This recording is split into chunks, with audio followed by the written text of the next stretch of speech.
Okonji. All right. Okay, you can see on the screen that she's, maybe I should just, there's an update to that. She's currently a fellow of CIPD, and she's an experienced people and culture leader. Elizabeth is actually a transfer. Hello, sorry, please, who is using, please, like I said, someone is trying to annotate. If you're not, don't do anything that can disrupt this session, please.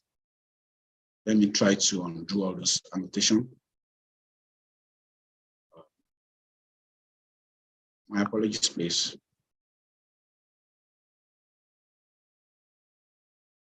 Please, let us mind, if you want this session to be seamless, let's avoid all these things, please. Thank you. All right. Okay, so let's forget about that distraction. So she's a transformational leader with 2 decades spent driving business growth. And at her core is human resources, and she has served C-suite and board advisory level across multiple industries. Her experience spans across business operation optimization, culture development, and strategic leadership development. Her mission in life is to be a catalyst for a world where support to unlock growth potential is available to all. She's the founder and CEO of TGL Labs, a business that helps businesses and leaders to proactively tackle showstoppers relating to people and business processes. The business partners with SMEs and individuals to creatively unlock their potential to thrive, grow, and lead. In a recent function, our most recent function was at Money Microfinance Bank, where she was the Chief People Officer and a member of the Executive Committee. She also championed the people and culture transformation that enabled the business to scale rapidly into a leading fintech company in Nigeria. Previously, she's worked with MTN, InterSwitch, and Afri Global in different capacities. She has led process reorganization, she built strong teams, and drove company-wide change. Her first degree is in geography from Delsu, and she holds a master's degree in human resources from Robert Gordon University. Recently, she was awarded an honorary doctorate degree by the Institute of Leadership, Manpower, and Management Development for her contributions to HR development and administration in Nigeria and beyond. Like I mentioned earlier, she's a fellow of CIPD. She's a certified coach. Elizabeth is passionate about youth empowerment and professional development. She funds education, skills acquisition, and business setup for young people. She also delivers professional coaching and mentoring support, in addition to contributing content for human resource thought drivers like the HR Boots in Nigeria and Akin HR in the US. She currently serves on the board, on the advisory board of 2 fintech companies, and Elizabeth is happily married with 2 children. Ladies and gentlemen, with an electronic clap, kindly join me in welcoming Elizabeth Okonji. Elizabeth, you're welcome. So you have the floor. Thank you. Okay. So you can take this profile down now so that I'll stop blushing. Yes. I'm an African. Thank you so much, Larry. Okay, so it's nice to see everyone on. Good morning, afternoon, evening, from wherever you are. I hope this will be an interesting one. Since you decided to come and spend your time to listen to me, assuming I know what I'm talking about. So I will share my screen in a second. Okay.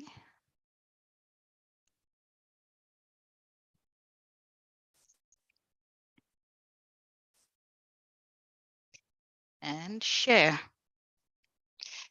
So with things like this, it's interesting when you're not able to have conversations with people. So I'm going to ask you guys to do a lot of chatting, and we'll burden Larry with that for a bit. So I will talk today about leading and managing a global workforce in the new world of work. So I used to be someone who would say, why are we calling it the new world of work? Like, it means it's going to be new forever because it's changing and it's always going to change. So he gave you that intro. This is the intro I'm used to that I like. I love people and culture. 2 decades, C-suite, founder of TGL Labs, doing all the nice things he said. Did all the things at Red Money, MTN, certified coach. The thing he doesn't have is that I like to sing and I like to eat. I like to try new restaurants. So if you know of any new one before we end, you can put it in the chat. So for today's session, this is what we'll talk about. We'll talk about what the new world of work is. What is that? What's HR's role in that? I've said, because you're listening to me, that HR's role is to embrace change and shape the future of work. And then we'll talk about how to lead and manage the future of work by prioritizing adaptability and agility. We'll talk about how to do the evolution of the workforce by championing diversity, inclusion, and engagement. We'll talk about the evolved workplace and how we need to focus on employee well-being and engagement. We'll talk about critical intelligences. Is that an interesting word for leading and managing a global workforce? And then we'll come back to HR. How do you manage the entire life of global workforce? That's the life cycle. So just to give you a quick intro, I think everybody here will be familiar with the changes that have happened in the last 5 years. Work in the last 5 years is very different from how it is today. And it is still evolving. So the landscape of work and employment has changed. And we have technology to thank for that. We had COVID to thank for that largely. And then we had technology, and then the demographics are changing. So we have, at the moment, 4 generations in the workplace. 4. And in the next 7 to 10 years, we'll add a 5th. So the cultural values across these demographics are changing. They're shifting. The nature of work, there are 3 concepts in the world of work, which is the nature of work, which is the work that we do, where we do the work, which is the workplace, and the people doing the work, the workforce. Now, these 3 concepts are evolving, as I've said, and you will continue to hear me say throughout the time we'll spend together. In the nature of work, we're seeing that there is an increasing gig economy. So whether we like it or not, people are having and creating for themselves options. They are creating freelance opportunities. I started a business that's capitalizing on the gig economy. Yeah, so we will leverage people creating opportunities for themselves in addition to the work that they do. We are also seeing a work style that is not really keen on longevity in the workplace. They're not staying and waiting for the long service award. We're seeing the type of work now that's focused on flexible hours, not fixed hours, not 8 to 5. People start working maybe 2 a.m. and then they go to bed at 10 and then they continue. I was on the phone with someone yesterday who said she needed to go to bed because she was up all night. She's a developer. She's working. Technology advancements and automations are changing the type of work that people do. How many of you will be able to know if ChatGPT was involved in the preparation of the deck, of this deck I'm using? So there's ChatGPT.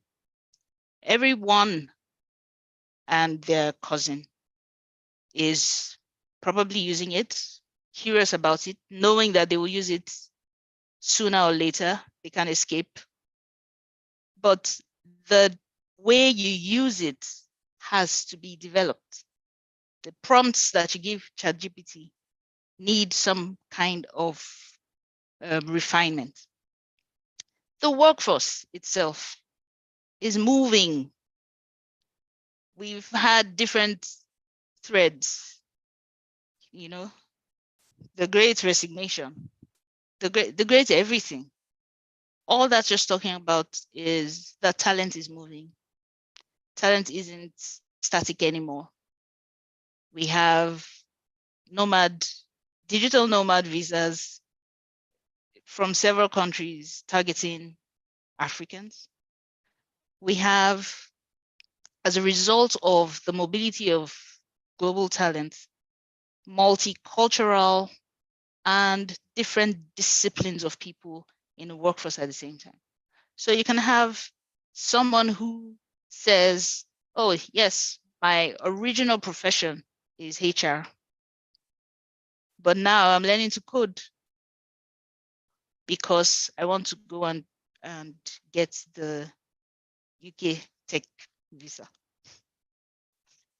Now the workplace, the people in the workforce are deciding that they prefer to stick with the advancements that we got from COVID, which is, I want remote work, or at least I want to come to work some days and not have to come the other days. So what's HR role in all of this? HR has to be the one who's at the center of everything to coach the business, the organization, to embrace change and to shape the future of work, because it is not static. It will continue to change. With every passing of new technology, and I was reading on Twitter one day and someone said, I just have to be offline for 11 hours and then 12 things have happened. HR's role is to prioritize how we adapt, how quickly we adapt, how our teams collaborate for the evolution of how we work. HR's role is also to coach and support the business to champion diversity, equity, inclusion, and belonging. So the word belonging is missing here. But that's our job. You have the access now to hire people from across the globe. Who's going to make sure that they feel like they belong? How safe do they feel? Do they feel like they are in a psychologically safe environment? Are they scared of the prevalent culture in your business? HR is also supposed to help us support the business to make sure that we focus on keeping our employees well and engaged, because the workplace is evolving. So we've talked about the gig economy, how we have a rise in freelancing, shorter stays, flexible work hours. What's affected? How do you find people?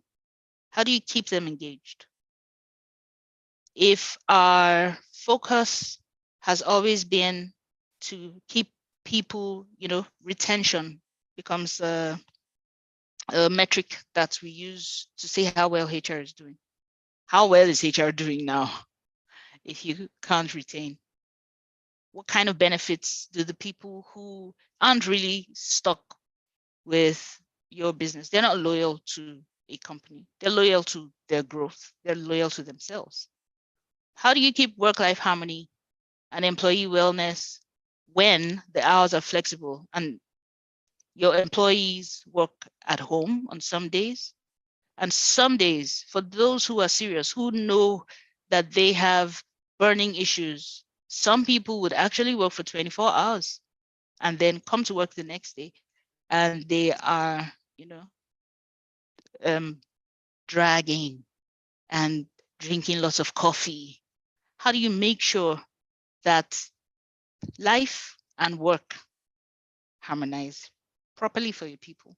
Because notice we didn't say work-life balance, because there's nothing to balance. You're the same person.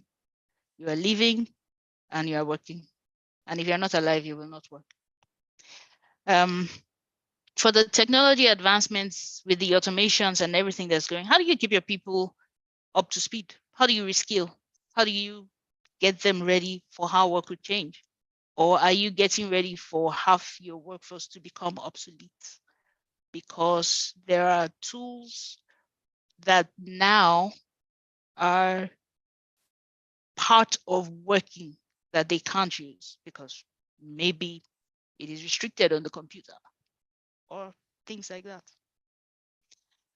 How do you manage the dispersion of people across geographies?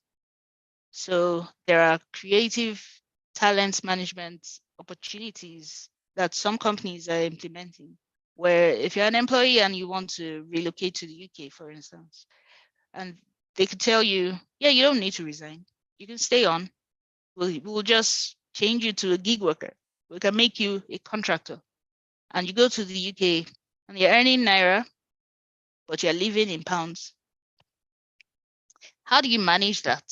Are we thinking about it? It's our job. How do you manage the cultural values that are shifting with these generations that are in the workplace? How do you manage that people they feel safe, they don't feel judged, or they don't look at another generation with disdain?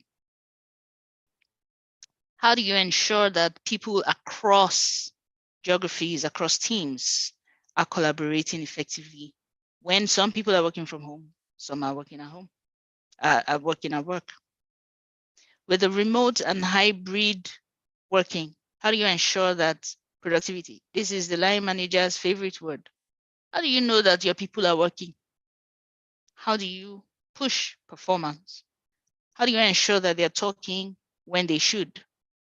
Or they're not just putting it off? Or they send a chat when they should actually pick up the phone and call? Did you give them money to call?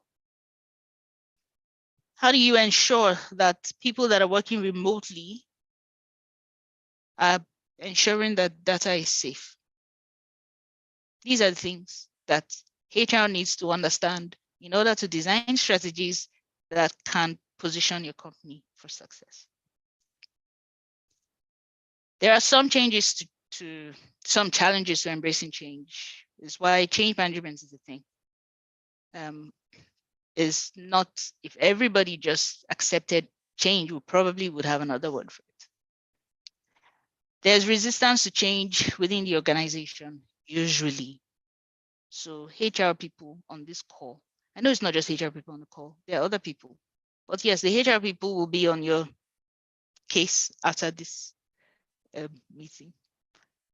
How do you ensure that there is a smooth transition when there is no disruption whenever there's a transition? How do you maintain the engagement of your people? How do you just make sure that they are well, they are productive? We need a resilient workforce. This is just a workforce that adapts to change as quickly as is required. Leadership plays a critical role in managing change. Yes. So back to you, HR. How do you make sure they are developed?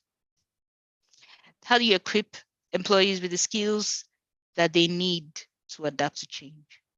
When you find resistance, maybe among a group of people or with a particular individual, or maybe just widespread across the business, do you get frustrated? Do you want to look for another job? Or do you think maybe they just don't know? Is there a way I can educate? How do you foster a growth mindset and promote continuous learning? The growth mindset is just the mindset in the layers of terms that says, this is not all there is about now. I can learn, I can grow, I can change. How do you promote that across your business? How do you promote that within yourself? How do you support mental health initiatives? How do we make mental health conversations not a stigma? How do we move away from saying that oh, there's a particular generation, when they get stressed, they say mental health challenges.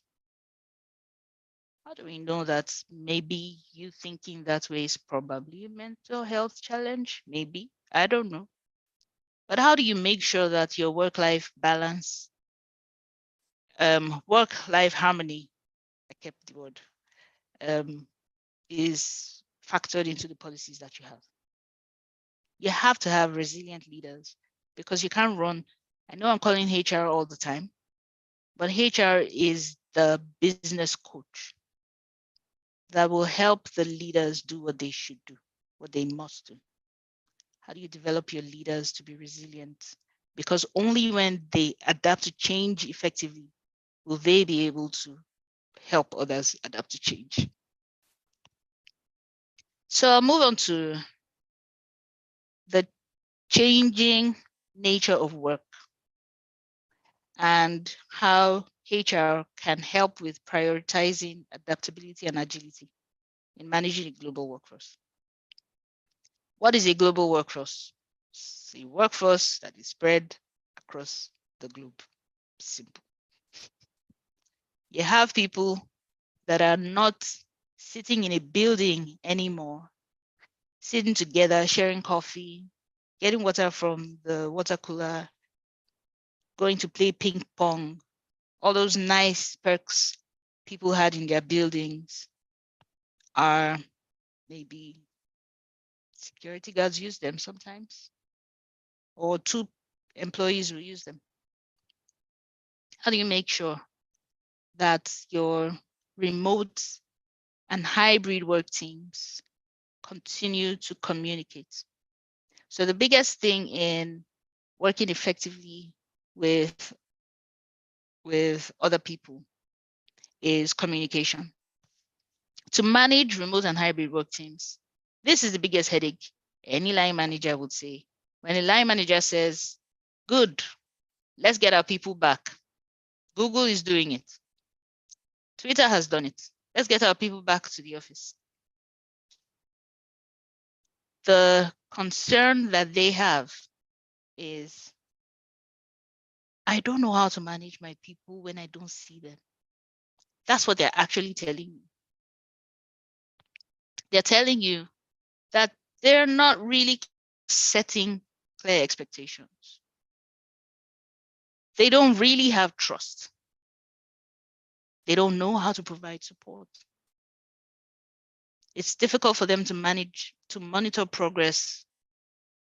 And because of that, they cannot offer the flexibility that's required. So this becomes the first point of call to encourage and to coach and to train. There are programs to send leaders and line managers to go get some of this understanding. Unless your business actually needs and can, and it makes sense for people to be back in the office, and it's not just I don't know how to make my people perform, so they need to come back, because you need to weigh the pros and cons. If people are spending time commuting to work and they get to work and they're just, okay, I'll stay here for until 4:55, 4 in real life, but 4:55, and I go and they commute back. And if they were at home, there's probably an extra 2 hours that they would have spent trying to figure out something, trying to work out the question that was asked in a meeting, trying to catch up after all the distractions that had happened during the day, seeing people, gisting, working, talking to line managers. We need to develop and support our leaders so that they will be able to manage remote and hybrid teams. And it is for them to be able to use the tools that are available, video conferencing, like what we have now, instant messaging, everybody has it. Even WhatsApp can serve as reaching out to someone. Set clear expectations as HR, as a business, for what communication behavior or culture is allowed. Are there fixed work hours? Even if you're working from home, you need to be online and available between the hours of X, Y, Z. If it is not specified, people would adapt and work life harmonize and come into the equation. If you can develop policies that attempt to be as specific for the issues that the line managers are not yet developed to handle while you develop them, because you must. What are the requirements for response times and how? How do you encourage your managers to trust their people and empower them to make decisions independently? Because what if it's the manager who's not available at the time? How do you make sure that there's virtual team building? I know it's dry. I know it's not fun. We have some weird ones where everyone is supposed to, in fact, one of the graduation ceremonies that I attended recently, we were asked to get a glass of wine and to chair. And I forgot to get a glass of wine when it was time. And when it was time to chair, I think only 2 people had their glass. And I was like, but I can't go and get my. But I was, well, whatever, man. And some are having coffee.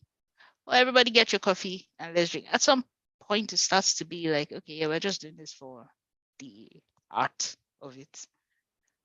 But how do you make sure that your virtual team buildings are actually interesting or that they serve the purpose? So if you use the same format for everything, at some point you will have to force people to attend those things because it will become a chore.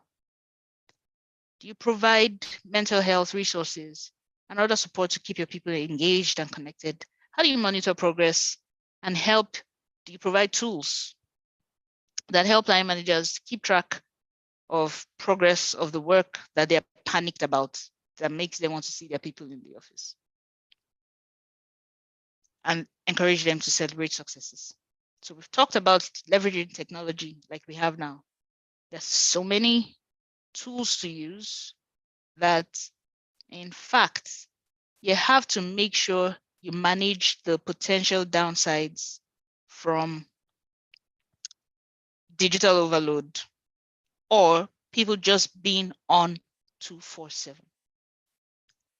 In addition to encouraging your people to communicate and your managers to, manage them and find ways to communicate so that they don't have to come in if they don't have to, you have to also be careful that that can also creep into the 24/7 worker, which is not sustainable. And then you start talking about mental health and burnout issues. So it is being intentional about how you adopt whatever approach you are. Intentional is the word. Now we'll talk about how the workforce is evolving. Because the description of who you would say the workforce is has become very diverse. There's no better word. There's everybody in it. You have people who are probably engineers working out of Ukraine, India, Poland.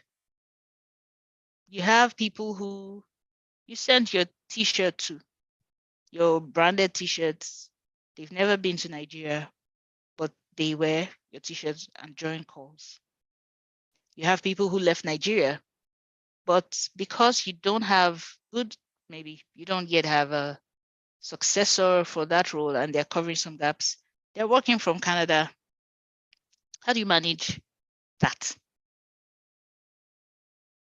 So one of the things that has triggered the rate of diversity, this is the most diverse that workforce in general, the globe, according to all the nice people with the research and the funds for the research, the McKinsey's and Harvard Business Reviews and all of those whose content fed into this report I've put together.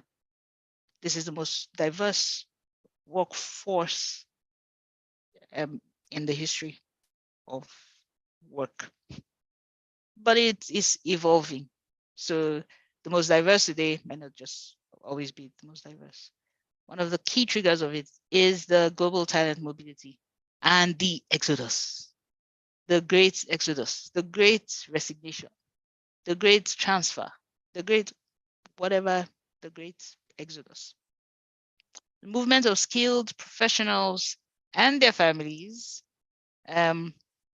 across national borders because they're looking for a better life, or because an international company has reached out because they have access to them. Okay, there was an echo. It's vital. Adinka, can you mute yourself? Sorry.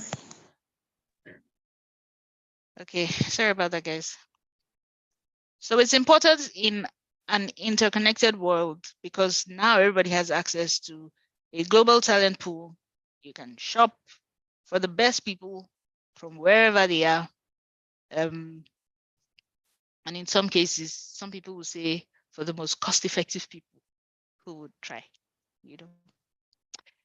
The flip side of the talent mobility is the exodus, because as people are moving, it means they're leaving somewhere. Yeah. So because international jobs abound, remote work, gig economy, in some professions, some jobs, you can't threaten people with, yeah, if you don't do, they're just like, oh yes, you know what, just make my day. I'm done. I'm on YouTube. I'm a content person.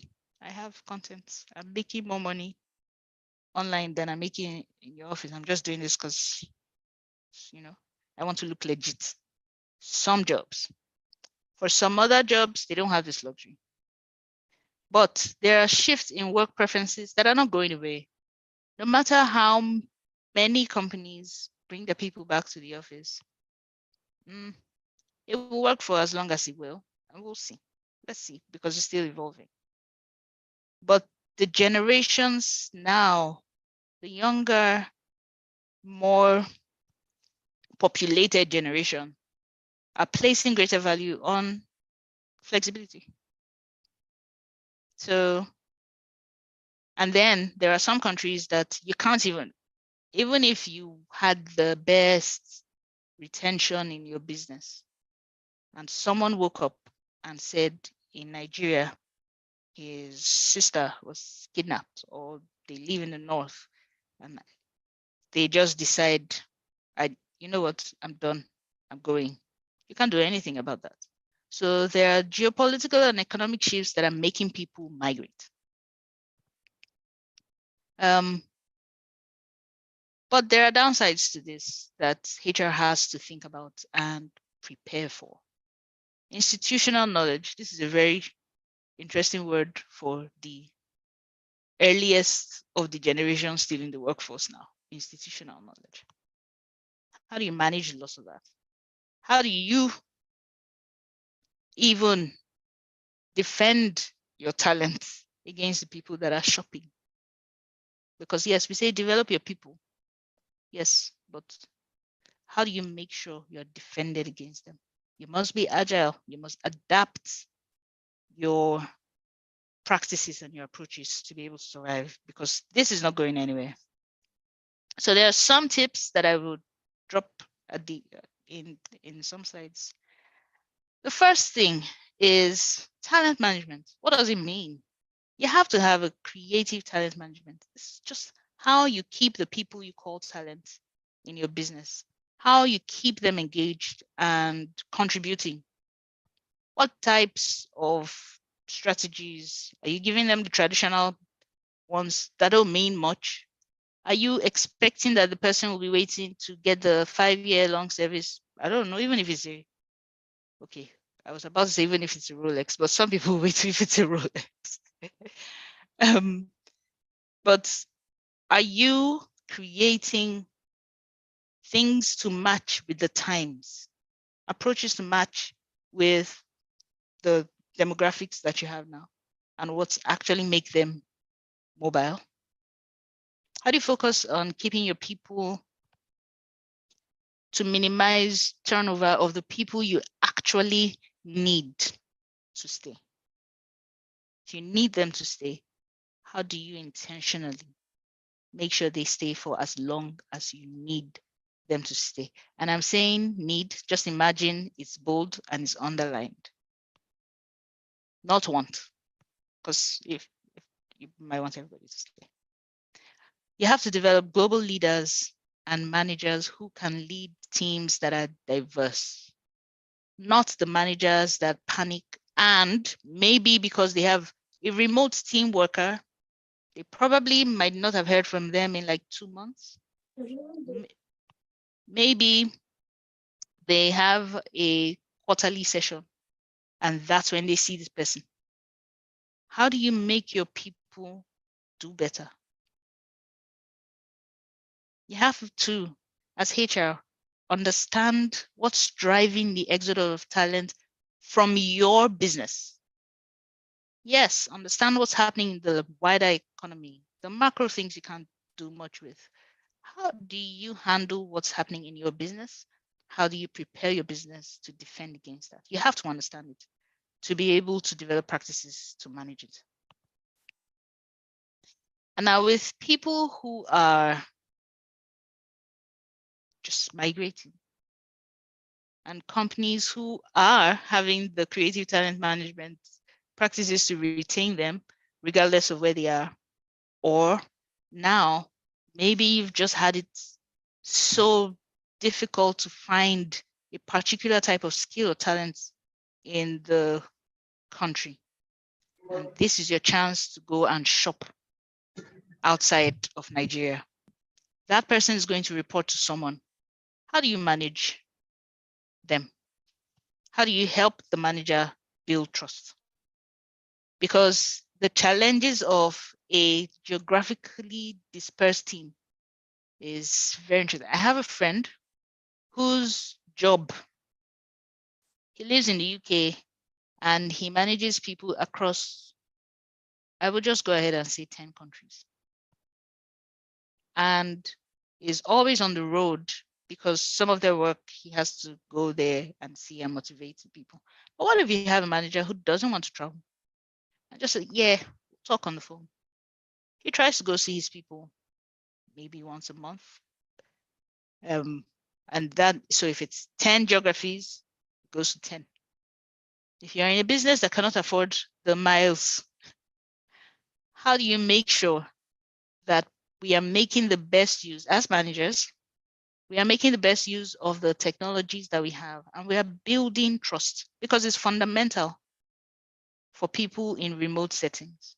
Otherwise, you might be paying for someone who's working remotely and the manager doesn't trust or bother to connect with, but you're paying because they've not yet gathered the courage to tell you they don't know what to do with them.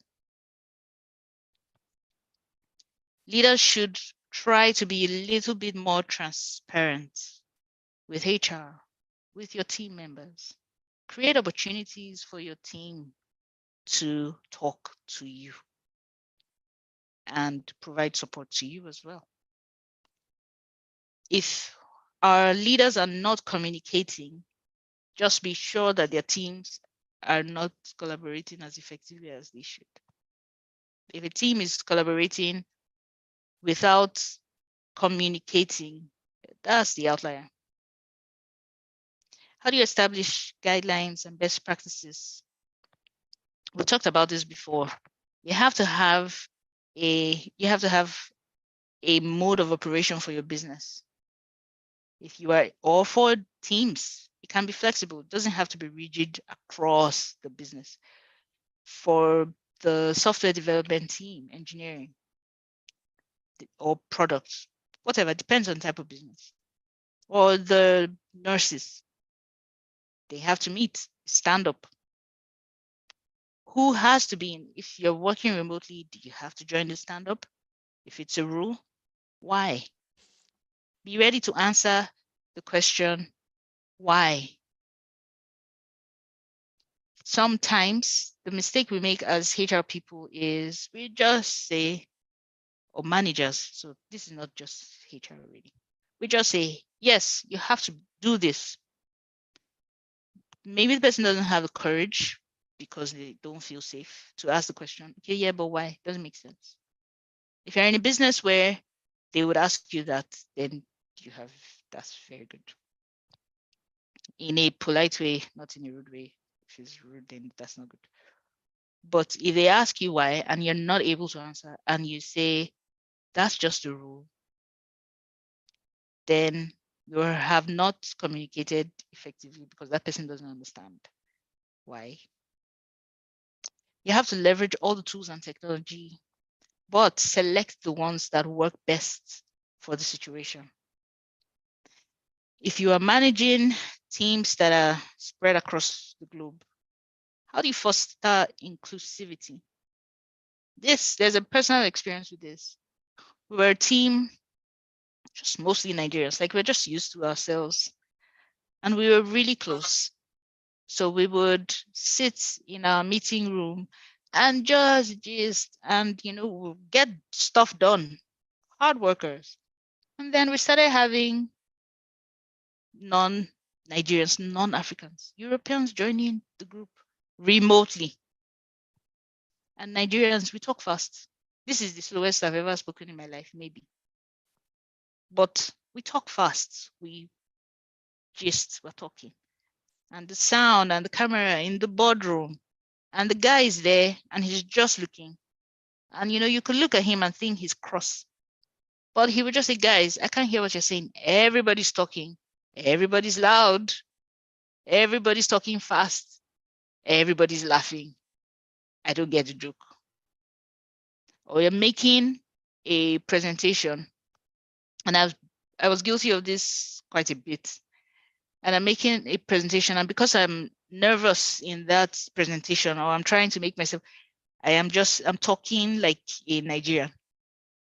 Yeah. But the guy doesn't know what I'm saying.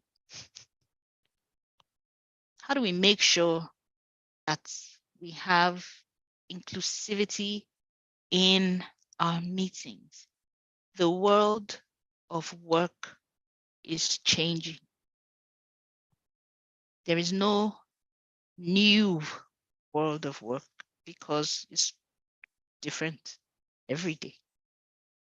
How do you make your people agile, conscious of the different biases that we might have,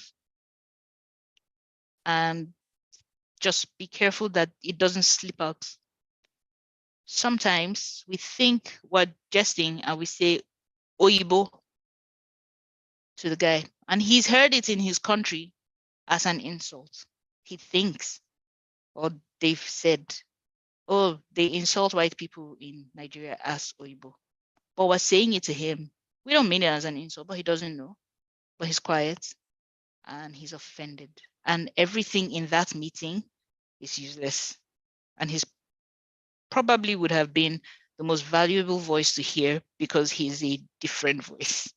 But we're just hearing ourselves. It's very important to be conscious about managing diversity and inclusion and ensuring that people feel like they belong. This work is between HR and the leaders. So HR, you will have to be the coach.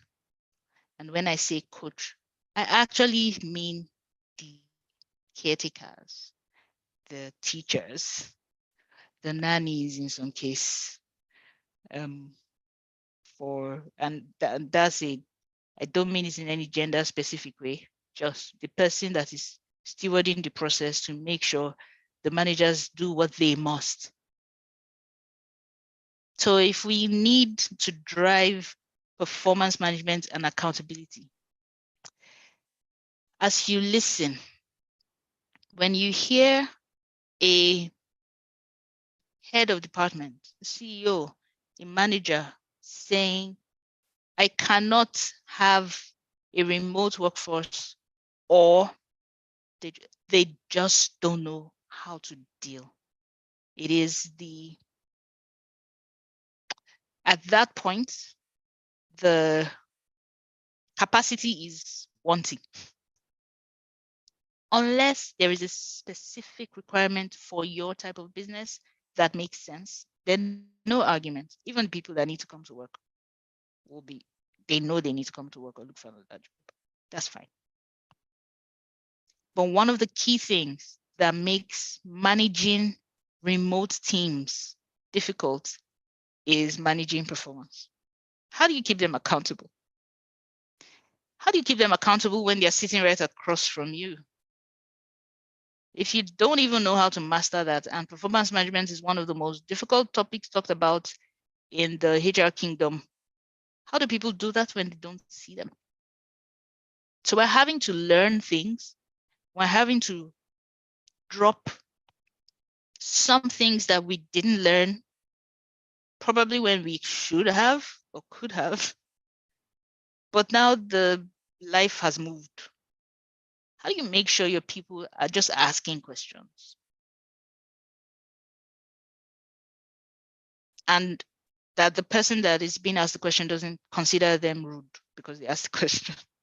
How do you make people ask? Traditional performance management practices may not work, because just think about how we do performance management. In general, there's some people who are doing flexible, top-notch, adaptable type of performance management, because performance management actually starts from when you let the person in the door. The one you do at the end of the quarter, at the end of the half year, at the end of the year, you are just tracking and documenting something. You're not managing performance. You're not managing at that point. Performance management is everything that helps the person perform. So if we are with the traditional type of tracking, it might not work. So we have to be a little bit more creative and flexible, and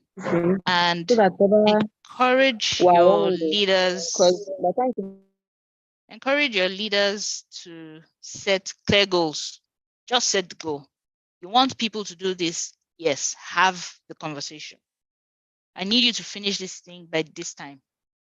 If you tell me you're going to do it, it's going to be done. Yes. Allow your people make the decision to know, okay, it won't be done tomorrow. You have to remember, establish trust. Not that whenever they say it can't be done, you already assume they are under promising to over deliver. Yeah. HR is vital to supporting leaders. This is a HR session. HR charge, leaders charge. Maintain accountability. Maintaining accountability could be as simple as just asking questions and getting the answer. Develop your people that are working remotely. Yes.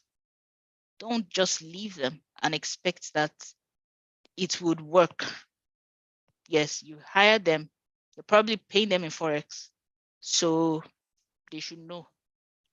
You have to develop your people, even if they're remote. There's online training all over the place. Ask them to find and do and pay for them. They're parts of your business. Those are the ones that will stay. How do you embrace the differences that are happening? I described to you about situations we were in and we had to learn, and had to, when we catch ourselves that we've done that, somebody pauses and said, oh, hi, this is what we mean. This is, and somebody just takes time and then he can join in the laughter. Sometimes laughter is fake just because, oh, they're trying. That's good. But genuinely, we started to understand. We started to be more conscious about not just going into our Lagos, Nigeria speak, when there's someone who doesn't really care about all of that. So to manage these teams, you have to make sure you're fostering diversity. I've talked about this a lot. Understand the local context of the regions that your business is set up in. So if you are a business that goes to set up from Lagos in maybe Kenya, for instance, and you go with your Lagos energy, you will be not happy at the end of your stay, even if it is 3 days, because our cultures are very different, even in the workplace. And if you go there, you know, with the Nigerians who are extra, we're quick, we're loud, we're brash, and you find that they're just aloof and looking at you, you might consider how they're looking at you, like, what's wrong with these ones? Or is it disdain? Or what does that mean? But they just might not understand. It might be off-putting. So understand the local context of the region. Be sensitive to the needs and preferences of the people in your group. All of this is resting on you have a diversity, equity, inclusion, and belonging strategy. It must align with your vision, yes, with the company's vision, but you must also define the desired objectives for that strategy. Communication cannot be overemphasized. Communication is the bedrock of everything in a workplace, because nobody goes to work to not communicate. How do you get work done? You even communicate with your computer.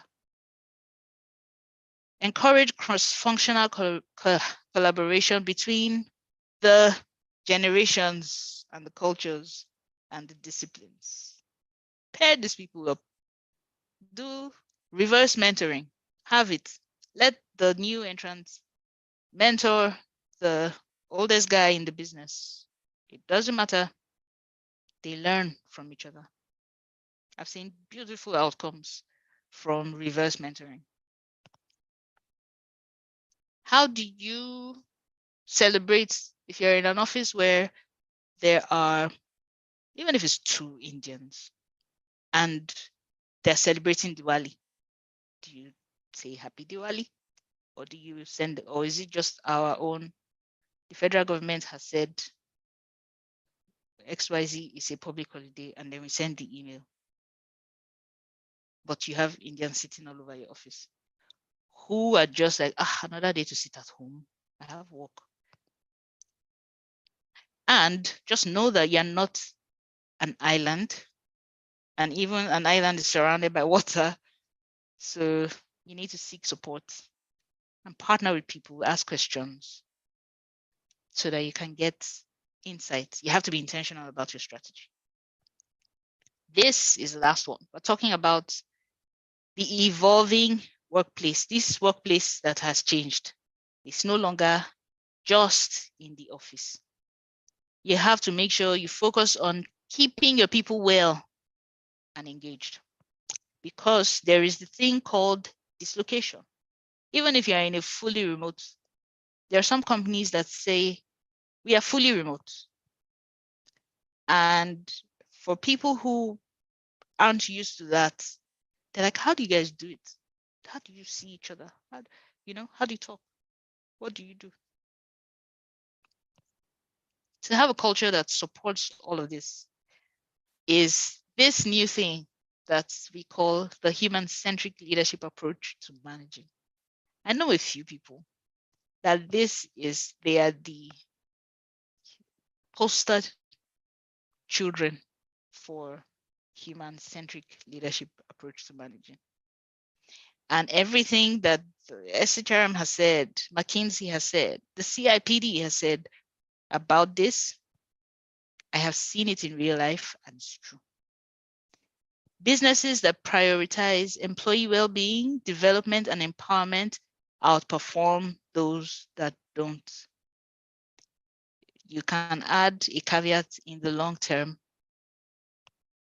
but they outperform businesses that don't. Why does it matter? Culture, it's strategy. You can interchange that with performance for breakfast. Kudos to Peter Drucker forever. The need for agile and adaptable leadership styles is just to help us address the remote and hybrid work. Just adapt. There are benefits. Yes, your people will be better engaged. If they are not performing, that is a different conversation. Have a performance management process in place. Do not use the same paintbrush to paint the people who are not performing because they don't know what to do with suddenly free time or just being close to their bed or the TV, with someone who is more productive, just not having to come out in the morning. Both of them need support. How do you increase innovation and collaboration? These are the benefits, because a diverse team has more insights and viewpoints. The example I gave of a bunch of Nigerian leaders, senior people, just talking and arguing, and we've been working together for how many years? And we're louder than this other guy, who maybe once in a while when he talks, we're like, ooh, we didn't think of that. We couldn't have thought of that because we've exhausted our context on a particular issue. And this guy is coming with a different experience several times.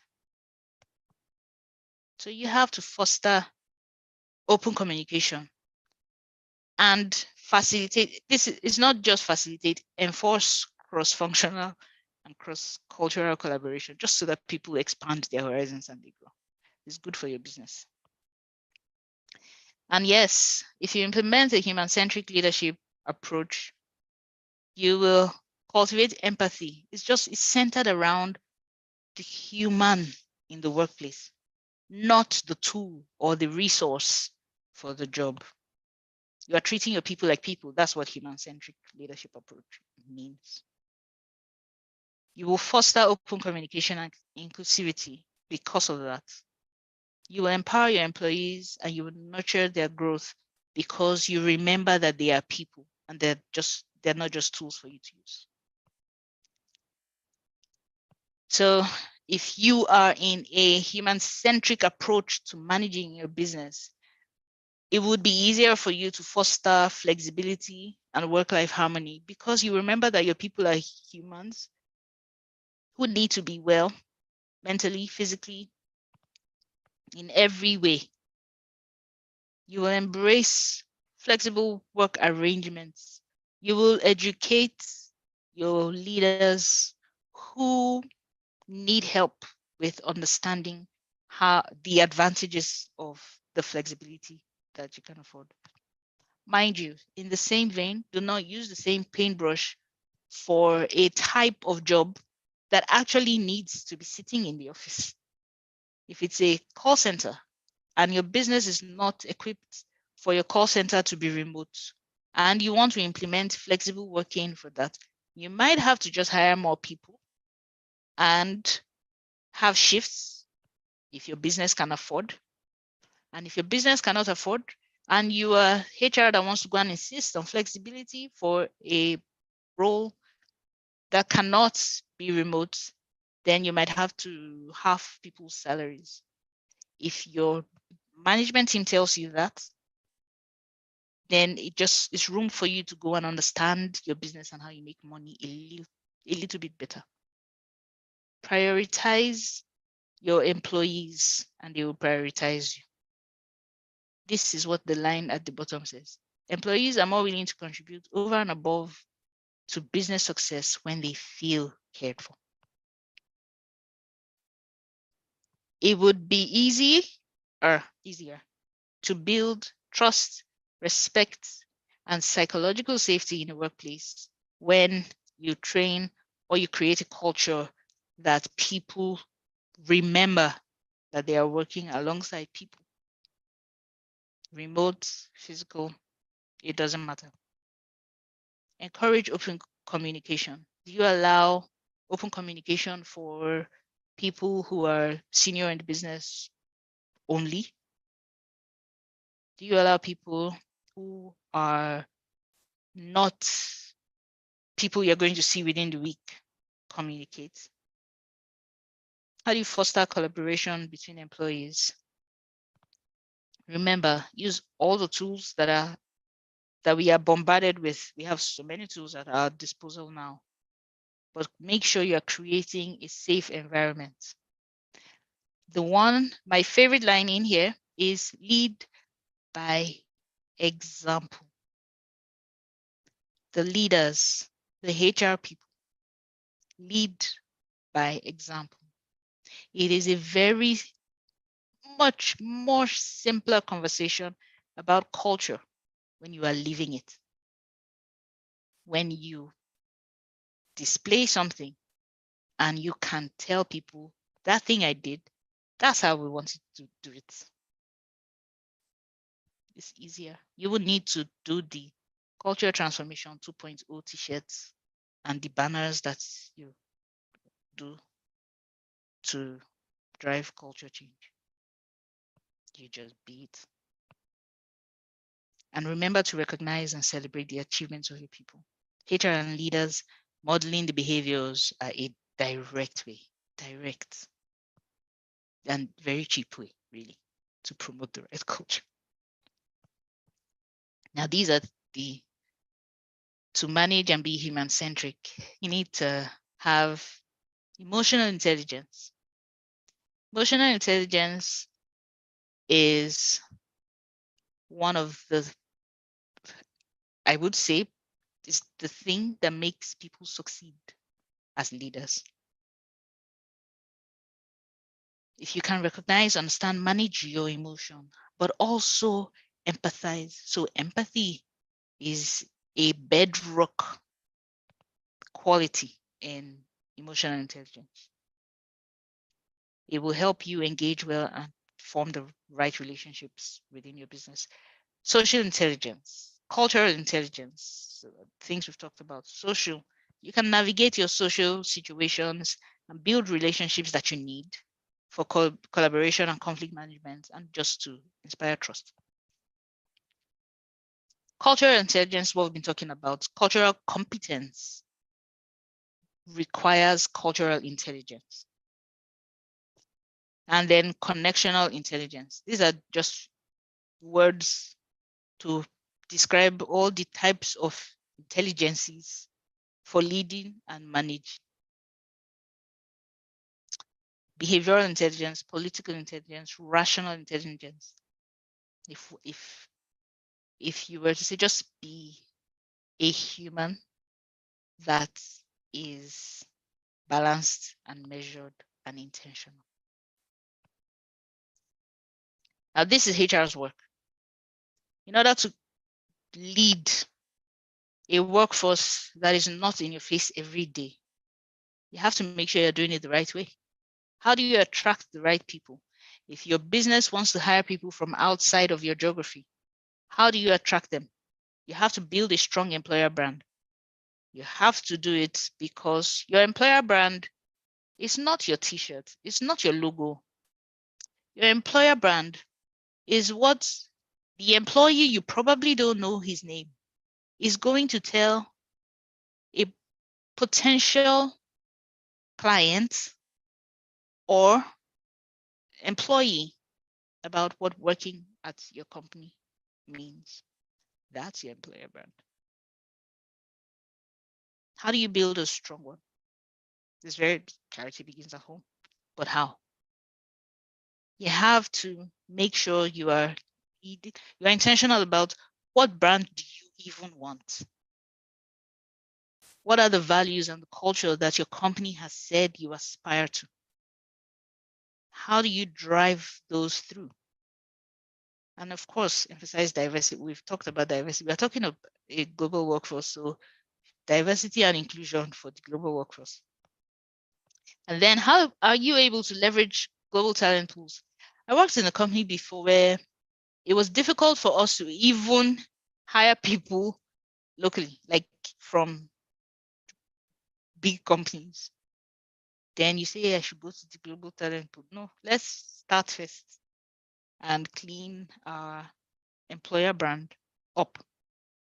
Today, that business can hire anybody they want, really. Just put money and hire. But they come in and they want to identify that they were hired by that business. How do you do that? It's intentionality. How do you onboard and integrate your people? Your onboarding plans need to be customized for the people that you're hiring from across geographies. It cannot be the same. You have to think about, how do they get their computer? Things as simple as that. How do they get their computer? How do they get their login? Who puts the security on their computer? How? Do you buy the computer and send to them? Or do they buy the things like that? Logistics things. The cross-cultural competence, encourage your people to develop the sensitivity of other cultures. Create continuous learning opportunities for your people, because people who aren't learning are already in decay. You have to continue developing yourself and your people. So provide access.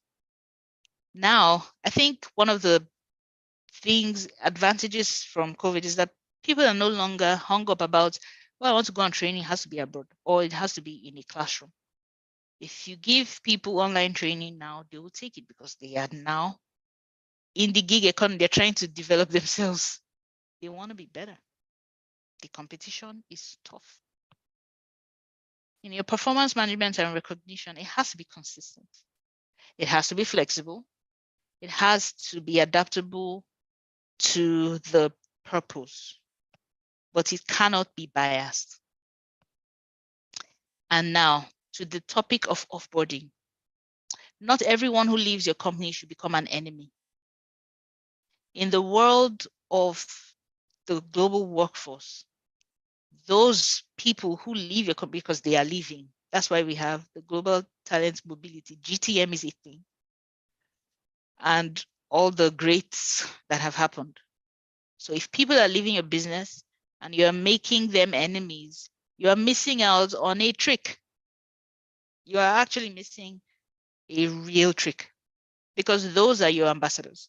Those are the people that a potential person you're going to hire for a replacement of somebody else probably might reach out to, and they would say, oh, yeah. Oh, wow, yeah, I worked there. Maybe they had a great time up until they said they were leaving. When they said you were leaving, they became your enemy. What do you think they would say? Like, yeah, at best. So use your exit interviews to gather feedback and insights for whatever is worth, but also do the interviews with the people who are in your building, who are in your business. And try to maintain a strong network of your alumni. They are actually ambassadors. They can actually even help your business. You can engage them through different things, newsletters, online platforms, different things. If you manage the life cycle of your workforce effectively, you will have a diverse, engaged, high-performing workforce that will tackle the challenges of this new world of work that is forever new, is always changing. So this is a summary I put together about, it is actually not the size of the dog in the fight. It's about the size of the fight in the dog. So HR and leaders on this call, it might look like it's daunting. You don't know what to do. People are leaving. How can you keep them anyway? Make them your alumni network, maybe. If you embrace remote and hybrid work models, you can cultivate a global talent pool. Help your people and your leaders in your management navigate the gig economy. if you find out that you have an employee who has a side gig, do you make it taboo? Or do you, the accountability thing is about talking and asking questions. Do you say, hope it doesn't impact on your work? And then you watch and see. And I'm holding you accountable to a certain standard, not because you have a side gig. I had a direct report who had a side gig that I knew about, and he would be doing it at his desk with the computer, and I'll see it. And I'm like, yeah, if someone on your team was doing this, how would you feel? I'm cool. Like, I'm fine. I need stuff from you. I ask you, you have to do it. You agree because you're an adult. And then I hold you to what we've agreed. But if you are doing your side gig during work hours on your computer and your team members can see you, if you saw them do that, what would you say? If you would do the same thing I do, then we're good, as long as you make sure you hold them accountable to performance.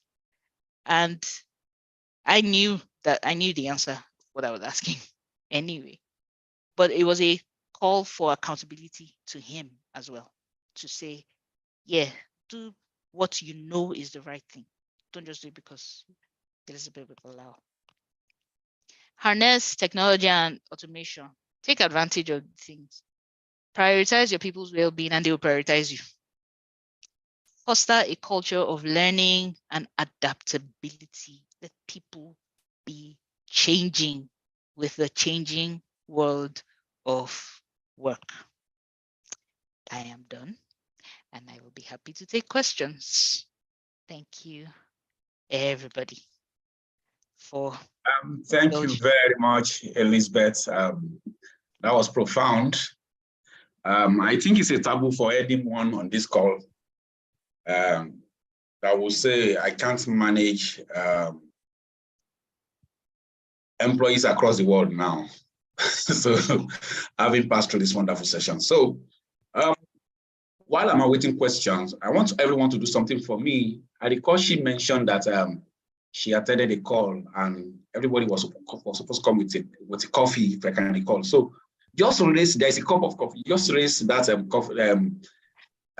virtual coffee cup where you're above where you will raise your hand, just to show that you're on the call. Please do it, please, for me. Can you notice that?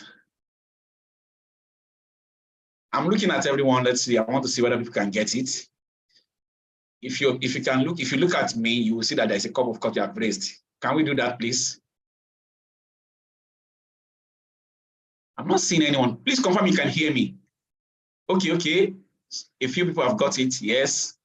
I want everyone to do it. Yes, because if you recall, if you want to manage employees across the world, we must be able also to use technology very well. So a few of us have not used it. So Zoom has come to stay. So let's raise it. I'm looking at everyone. Not everybody has done that. Can you locate it? Yes, thank you. Thank you. Adekoya, look at me. Yes. Thank you. I don't take coffee. You don't have to take coffee. Just raise that cup. Okay. Thank you. Yes, it's just a form of interaction. Okay. Thank you very much. So while we are doing that, so I want to know if anyone has a question, can then raise your hand so that you'll be asked to speak. If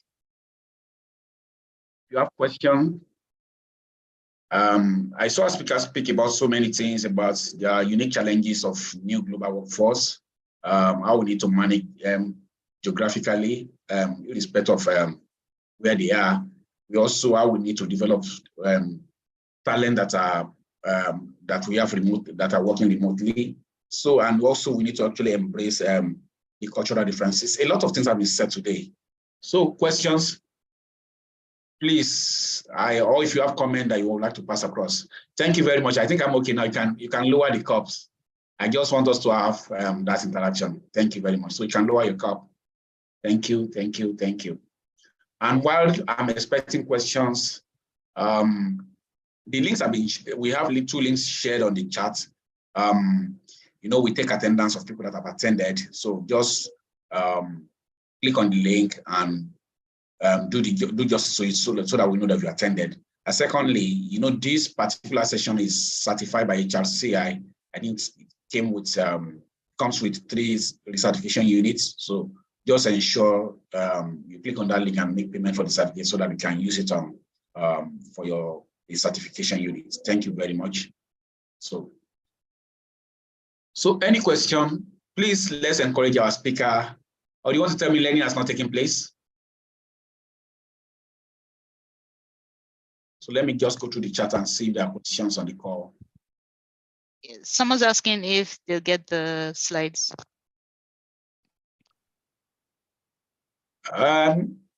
Yes, no. I'll discuss with the facilitator. So, if it's me, yeah, I'm cool. Okay, I don't want to fall for a promise and under deliver. So I know. I'm good. Okay, someone just Kade Idogo. I don't know if I pronounced that well. Please pardon me. He or she said, how do companies will need to budget, manage all this technology in the workforce? Sorry, let me call out this person. He has the best answer to this question. That's a former colleague. Anyway, but so you know how we usually go for the expensive technology? There is what we say in Nigeria, cut your coat according to your size or according to your fabric, whatever you want to say. There are what's the word for them? There are some free apps and tools that you don't have to spend money on to use. I know some businesses that run their comms on WhatsApp. Like I'm working with one business now who is WhatsApp. They're like, this is how we communicate. Use WhatsApp. If you have your Outlook, Microsoft, whatever, their chats, instant messaging apps that come with a lot of the mailing services that we have, use those. You don't have to go by and put your company out of pocket for things. Yeah. All right. I hope that answers your question, Kadi. I think so too. Yes, because like rightly said, you cut your coat according to your clothes, and we can always scale up. You understand? You can begin with the end in mind. Even though you want to use this technology up there, but you don't have the resources, that start from where you are. There's something that's basic that you can use. That is, in fact, there are some, like you rightly said, that they call them open source softwares that comes absolutely. They say nothing. It comes with at no cost. So over time you can scale up, and there are developers even in Nigeria that won't take much if you have gotten to that level. So begin with the end in mind. Start somewhere. Thank you very much. Questions. Some people are still asking that where is attendance? Just check the chat is there. Okay, Ngozi said, let me try. So sorry, there's so many things coming up. Let me scroll back. Okay, says staff loyalty isn't much about long service. For companies who have long service award and who now need to recalibrate in line with realities, what strategies could be adopted? Oh, I love this. So ask your people. Ask them. I've designed some of the best time management strategies just based on the ideas of the people that they were being designed for. So ask them what they want. The work that we have as HR people is just to be the custodians of making sure the business does the right thing by its people. So if you want to help them do the right thing by the people now, ask the people what's the right thing. If you don't know, then that's it. I could give you suggestions, but I'm not in your context. There are different things. You could reduce your long service to what's the longest tenure people stay in your business now.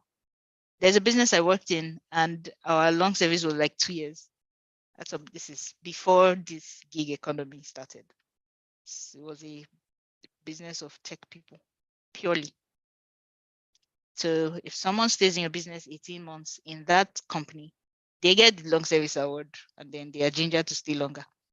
But the long service award at that time, in some places would be 10. Some things that the guys like, I'm going to misplace it. And then we would send them to, I don't know, who's your significant other? Go and chill somewhere. If we don't have money to send you out of Nigeria, we'll book a nice resort for you in Lagos, and you go and spend company money and eat breakfast and lunch. Like, how much can you eat for the weekend? And some people are on the phone, just those young guys. I am at whatever, a hotel or somewhere. Yes, now my company's bill. And that is the hype that they need to say to their friends that their company cares about them. So you can ask them what they want. And of course, because you're the sense maker for your business, that's HR's job. So whatever they give you, even if it's outlandish, you will know. But you balance it out and be the person that brings the sense for it. But yeah, very, very nice question. You can Thank reach you out very to me much. after. Yeah, and what I would just reiterate to that answer is that you don't, we've always preached something in HRP. You don't just take one thing and dump on your workforce.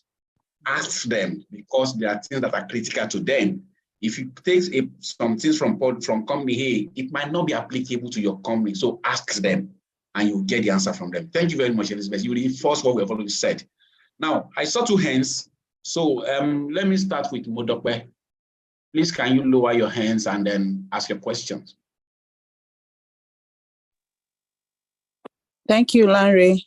Your cap is noticeable and lovely.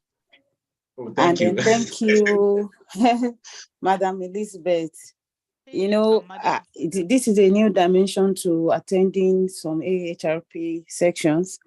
If somebody didn't start with you from beginning and just log in, you think that you are just having a chat. And I must comment that I covet and I love the style and the approach of your delivery, because it appears like you're just chatting, like, that seriousness we put in delivering presentation. It's not looking that serious, and yet you're dissing it out.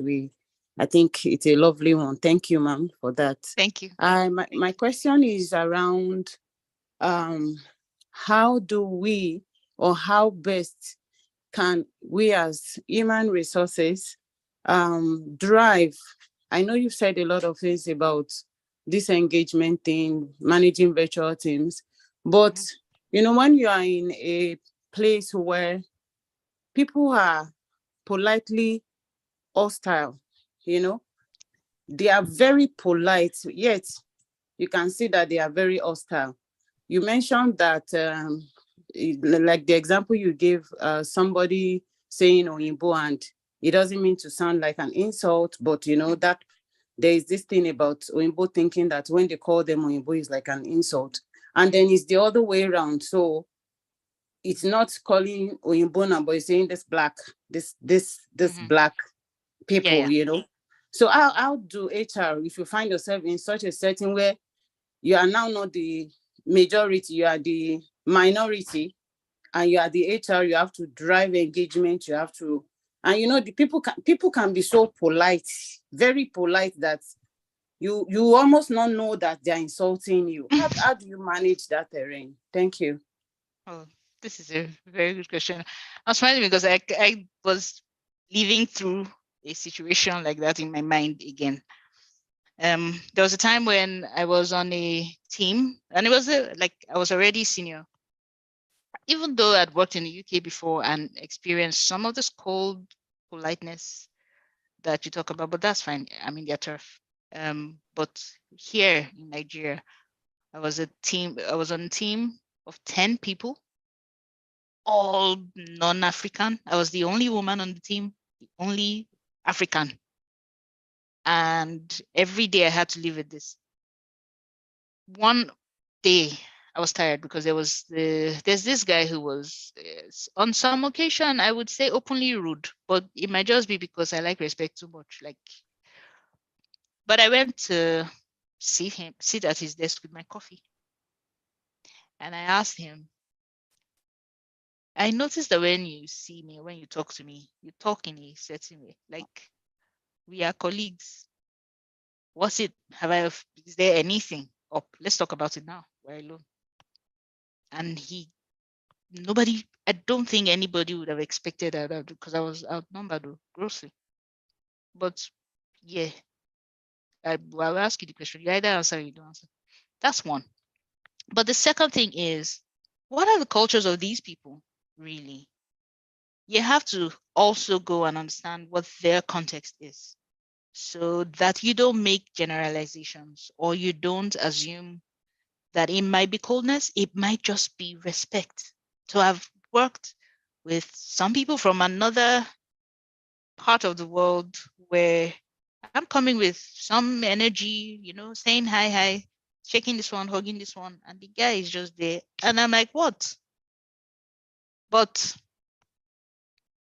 it would throw me off. Like, everybody's warm. Why is this one cold? In his culture, he's not supposed to shake a woman that he sees is married. But the first time we sat down and had a conversation, he was gushing. He was like, I love when you talk in the meetings. I love what you said. You helped me with this one. I was like, and I'm looking at you like you just hate me, or like I irritate you. So the context of their cultures might be at play. If it is not a cultural thing and it's just I think you need to give yourself time to determine what it is and then can take some action. If it is hostility or rudeness targeted at other people and you're a custodian of, making people live, you need to have rules in your workplace of what's acceptable behavior and what's not. So I would say in all the companies that I have been in HR in, that whatever your culture, there's a culture in this business. Whatever it is that you once you walk through and you're with other people, it is the culture of this business that should prevail. At that time, when you leave and you go home and you're talking to your fellow culture member outside, then you can have peace.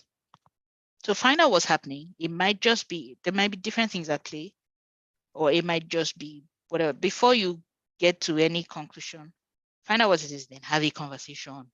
Conversation never killed anybody, I think, but have a conversation.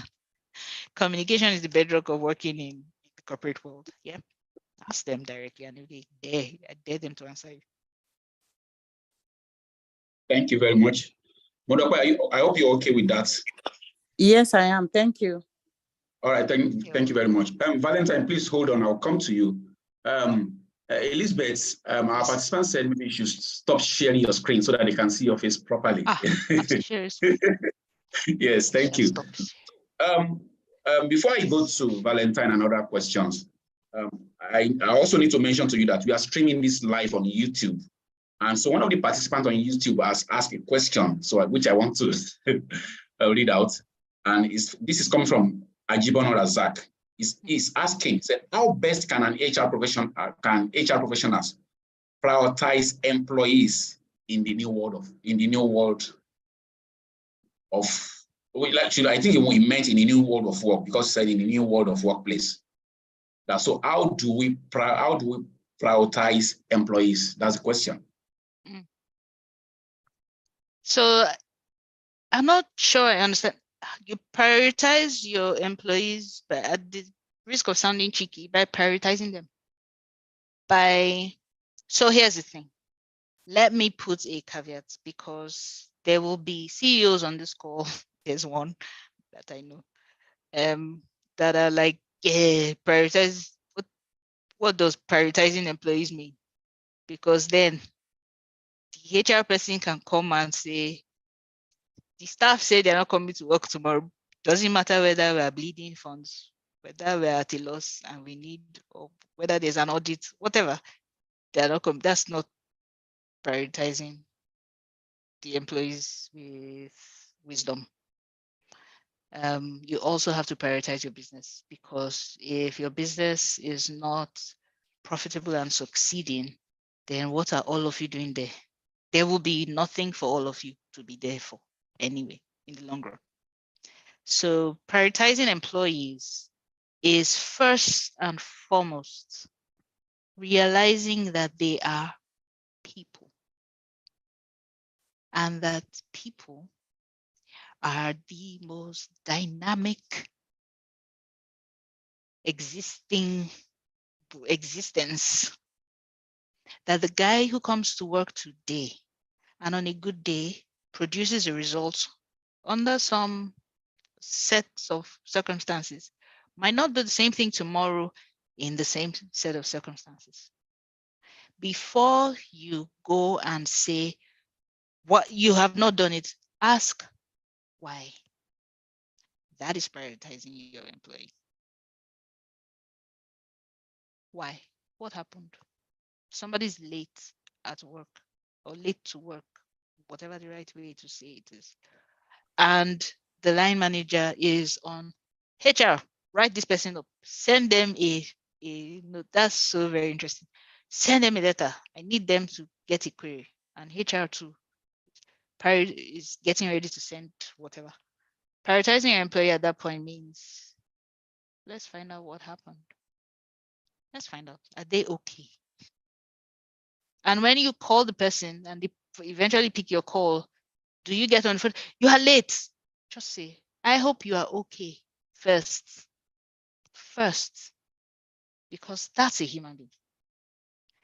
And if they have been truant before, they've, they misbehaved, that's a different conversation. That is a performance management or just behavioral conversation. You have been known to not come to work, and then we see that you say you're sick, but you're posting stuff and you are at a party right now doing live. That's a different conversation. The line manager doesn't need to come and meet you to say live. You have to ask the person, what type of choices are you making? And you have to have policies that don't require people to lie to get time off. I had a boss one time where I would maybe have done like 2 weeks because I was one man army for certain type of project. The consultant that they'd hired packed up and left because it was too hard. So I was doing it myself. And after this project we submitted, we'd done everything. And I just said, please, I'm not coming to work tomorrow. Can I take the day off? Why? Are you sick? Where are you? No, I just want to sleep. She was shocked. Okay, someone's asking a question. She was shocked, like, hey, you just want to sleep? Yes, I'm not going to tell you that I'm not feeling fine. Oh, you can call in that morning. And we have all these weird policies at work where it's, if you are ill for the first day, it's okay. You don't need to bring a doctor's note. If it's 2 days plus, then you have to bring a doctor's note. And somebody eventually will manufacture a relative that is a doctor. Maybe he's negad to write a doctor's note for him because your company is making him require a doctor's note. If the person is a full-blown adult, wants to lie about being sick because they want to go and do something else, that's a different type of conversation. Anyway, but prioritizing your employees is first of all treating them like human beings, because that's all anybody needs. The guy at the gates who you don't know, when you say good morning, he's shocked because 1 million people have passed and they didn't say good morning, but you've greeted him and he's like, oh, she sees me. That's what prioritizing your employees look like. Not to the detriment of your business, because very soon that employee will not be an employee along with you. So it is everybody exhibiting their adultness and using common sense. But yes, being respectful. Somebody asked a question about if it's open hostility. What is allowed in your business? Do you allow open hostility in your business? And you've talked to the person. That's the one you should write up and escalate to the, if it is the owner of the business being openly hostile. That's a conversation. As HR, our job is to coach our people. You will sit with the person and ask them the questions. Just think, ask research, ask for help from people, get a coach yourself, and ask the person, this behavior you just displayed, Would you like it if everybody multiplied it by 10 and did the same thing? If the answer is no, can you help us stop? Something like that. All right, thank you very much. So I have a question on the call from Adeyemi, very interested, Adeyemi Ajayi, but I'll come to the question. I want to call on Valentine. I guess by now his hand should be aching because his hand has been raised for a while. So Valentine, please, you have the floor. Yeah, good evening. Thank you, Madam Elizabeth. I'm really grateful. Can you hear me? Yes, yes, please. Okay, thank you very much. My wife is actually on the call too, so she was even listening. And some of these things actually sounded very surprising to me. I've been in a place for almost 5 years now. It was my first ever job, and I left.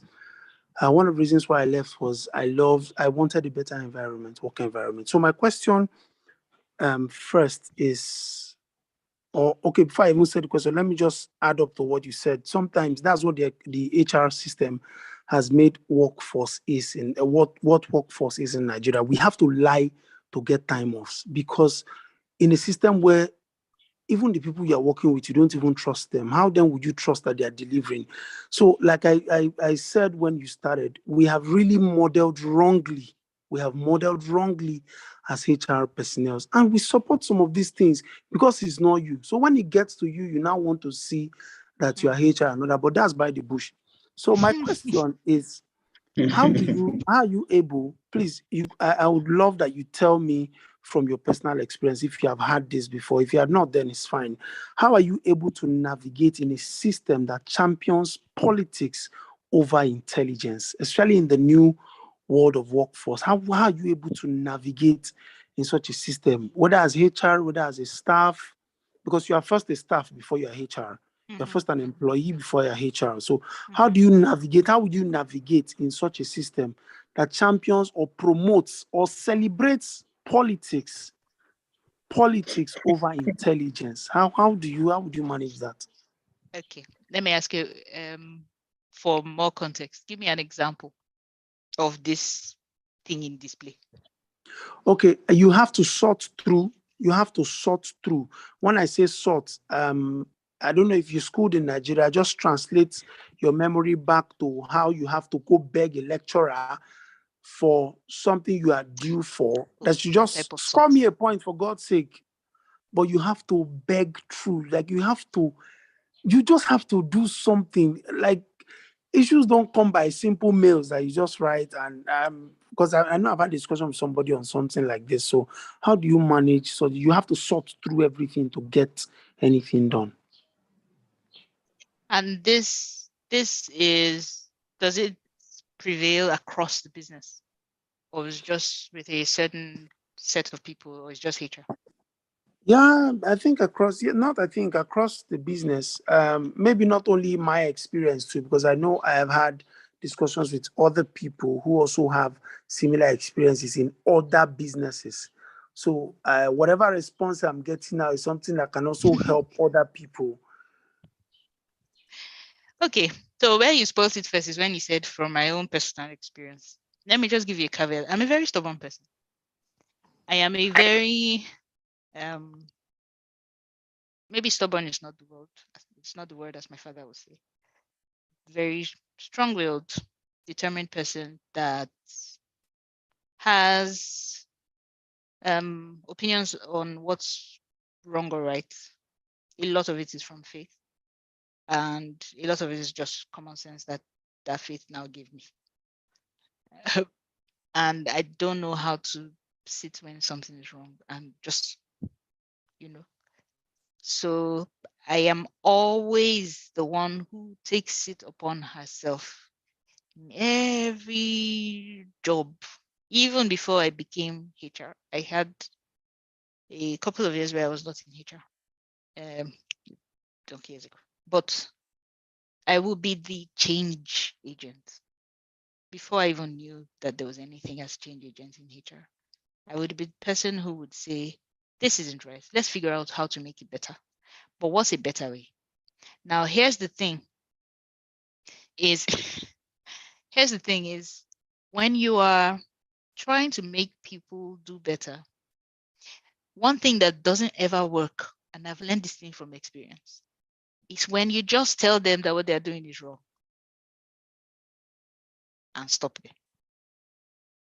At this point, you've criticized them, so defenses are up. They're not going to hear anything.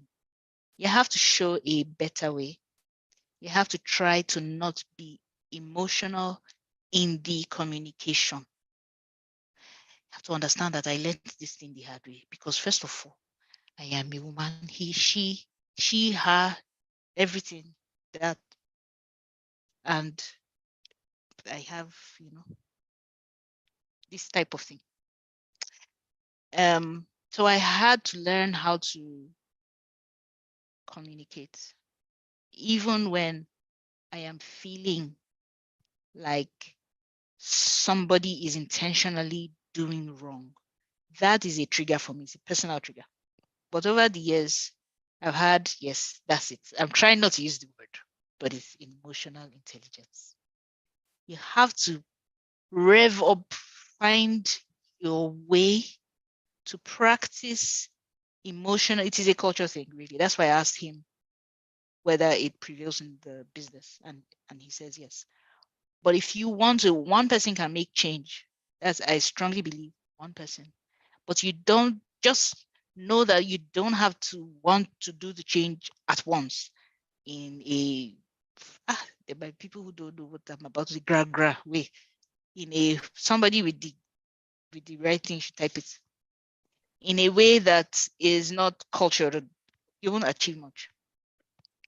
You should find, this is what I do. Some animals in the animal kingdom do it this way.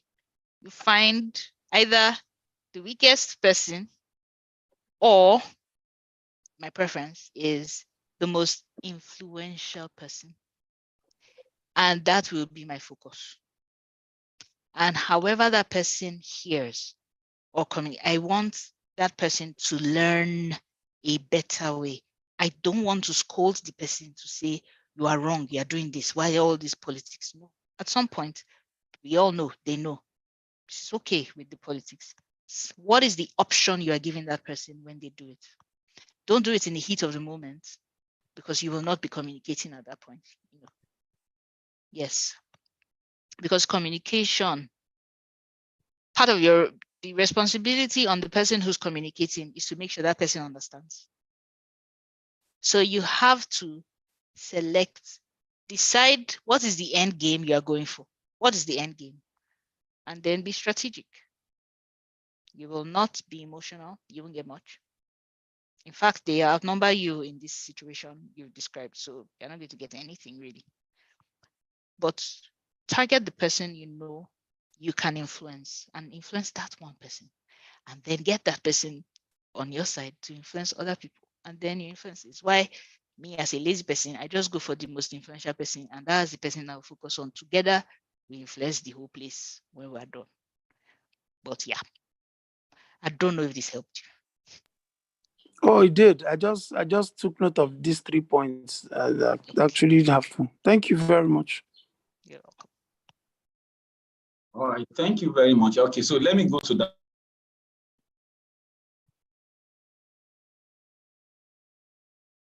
We can't hear you anymore. Larry, you're muted. Apologies. No problem. Okay, so I was telling Valentine that there are people who have also posted some comments for him that he can read up on the chat. So I want to go to this this point by this question.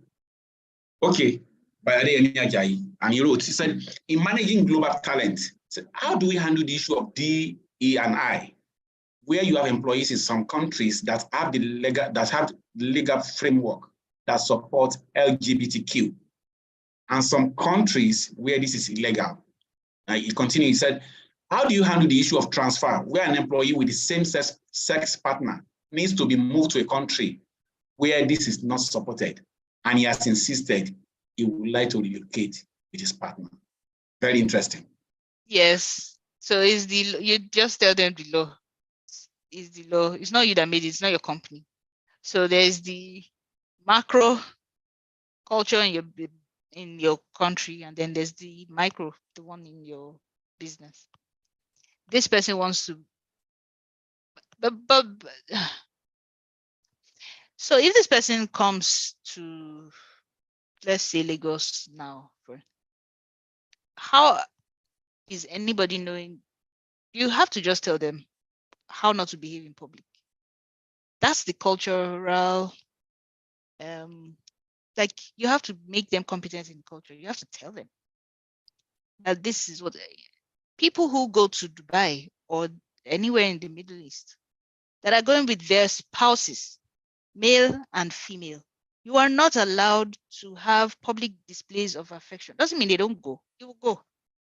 But if you go there and you've gone to these people's country where they don't allow that, and then you are doing it, if they arrest you, whatever you see, you take. Or you are they see you having the public display and then they arrest you and they find out you're not married, is worse. So you have to tell the people they're not going to. For Ronaldo. Sorry? I said there's an exception for Cristiano Ronaldo. I'm just joking. There's an exception. You have to train them. This is what is expected. No, but they're not going to stand on the streets and say, I am a same-sex couple or that. Like, are they going to do that? Then no, they shouldn't go to a country that's not allowed. But if they are from a country where they are married and they need to relocate, and you want them not to come with their spouse that they are married to, no matter how much you cringe at the thought of it, they are married. It's like asking me to relocate somewhere and I cannot go with my husband. So what if the roles are flipped and you now opposite sex marriage is outlawed in the country I'm going to? If I'm not coming with a woman, they won't allow me. I will say, please, I have to go with my husband now. If we're going, we'll work as if we're friends. Nobody's coming to my house. So it's that type of thing. You just have to educate them, because if they get into trouble, it's your liability. Yeah, you'll be responsible as a business. You have to educate them, remind them. You don't educate them one time and think they will remember, because they will live their life. One day they will forget. You have to continue to steward these people. If they need to come, this is how I would manage it if I were in your shoes.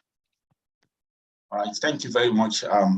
I also want to read, so there are some comments on it also on the chat, but I also want to reiterate that the law of the land is the law of the land. It cannot be negotiated. And so in this, like you said, you have to communicate with these people. And beyond that individuals, and this also needs to be reinforced across the global organizations, because we have a presence in other countries, that what are obtainable in each of the country that the organization has presence, that this is what's applicable here. And much more than having verbal conversation, these things should be documented. Yes. Because in instances that, okay, the employee say, I would like to go. And so you have something you can point to when, in any case, maybe this issue arises. So you understand? So you can actually, what's the right word now? You can actually say, this is what we said. So it's golden, must be documented. Thank you very much. So I think there's also some other questions. So let me just scroll up. Okay, Adekoya Oluwakemi says, what do you, how do you manage the staff, I guess, who constantly dispassages the HR, despite the fact that HR doesn't react and continually respond professionally with the staff? And she said age bracket HR is 45 and the arrogant staff is 25. How does that matter? You said? How does the age matter? He said, well, I just laughed. Okay, I think the issue here is that maybe the younger staff. Oh, no, I wasn't asking you. I was asking the person who wrote it. Of course, why are you writing the age for us? How does the age matter? Maybe because of the part of the world we are in. You know, we have this cultural thing about age. Maybe that's why she's putting that in. Yeah, but if I'm younger than the person, and if I'm younger than you, you shouldn't insult me either. Definitely. That's my point. The age doesn't matter. Now, if they are disparaging the HR, the first thing that came to my mind when you said, how do you handle someone who's disparaging HR and HR is being professional and all of that? Check what's happening. There's some disrespect. There's some dissatisfaction that's causing the disrespect, I might guess. I might be wrong. But there might be some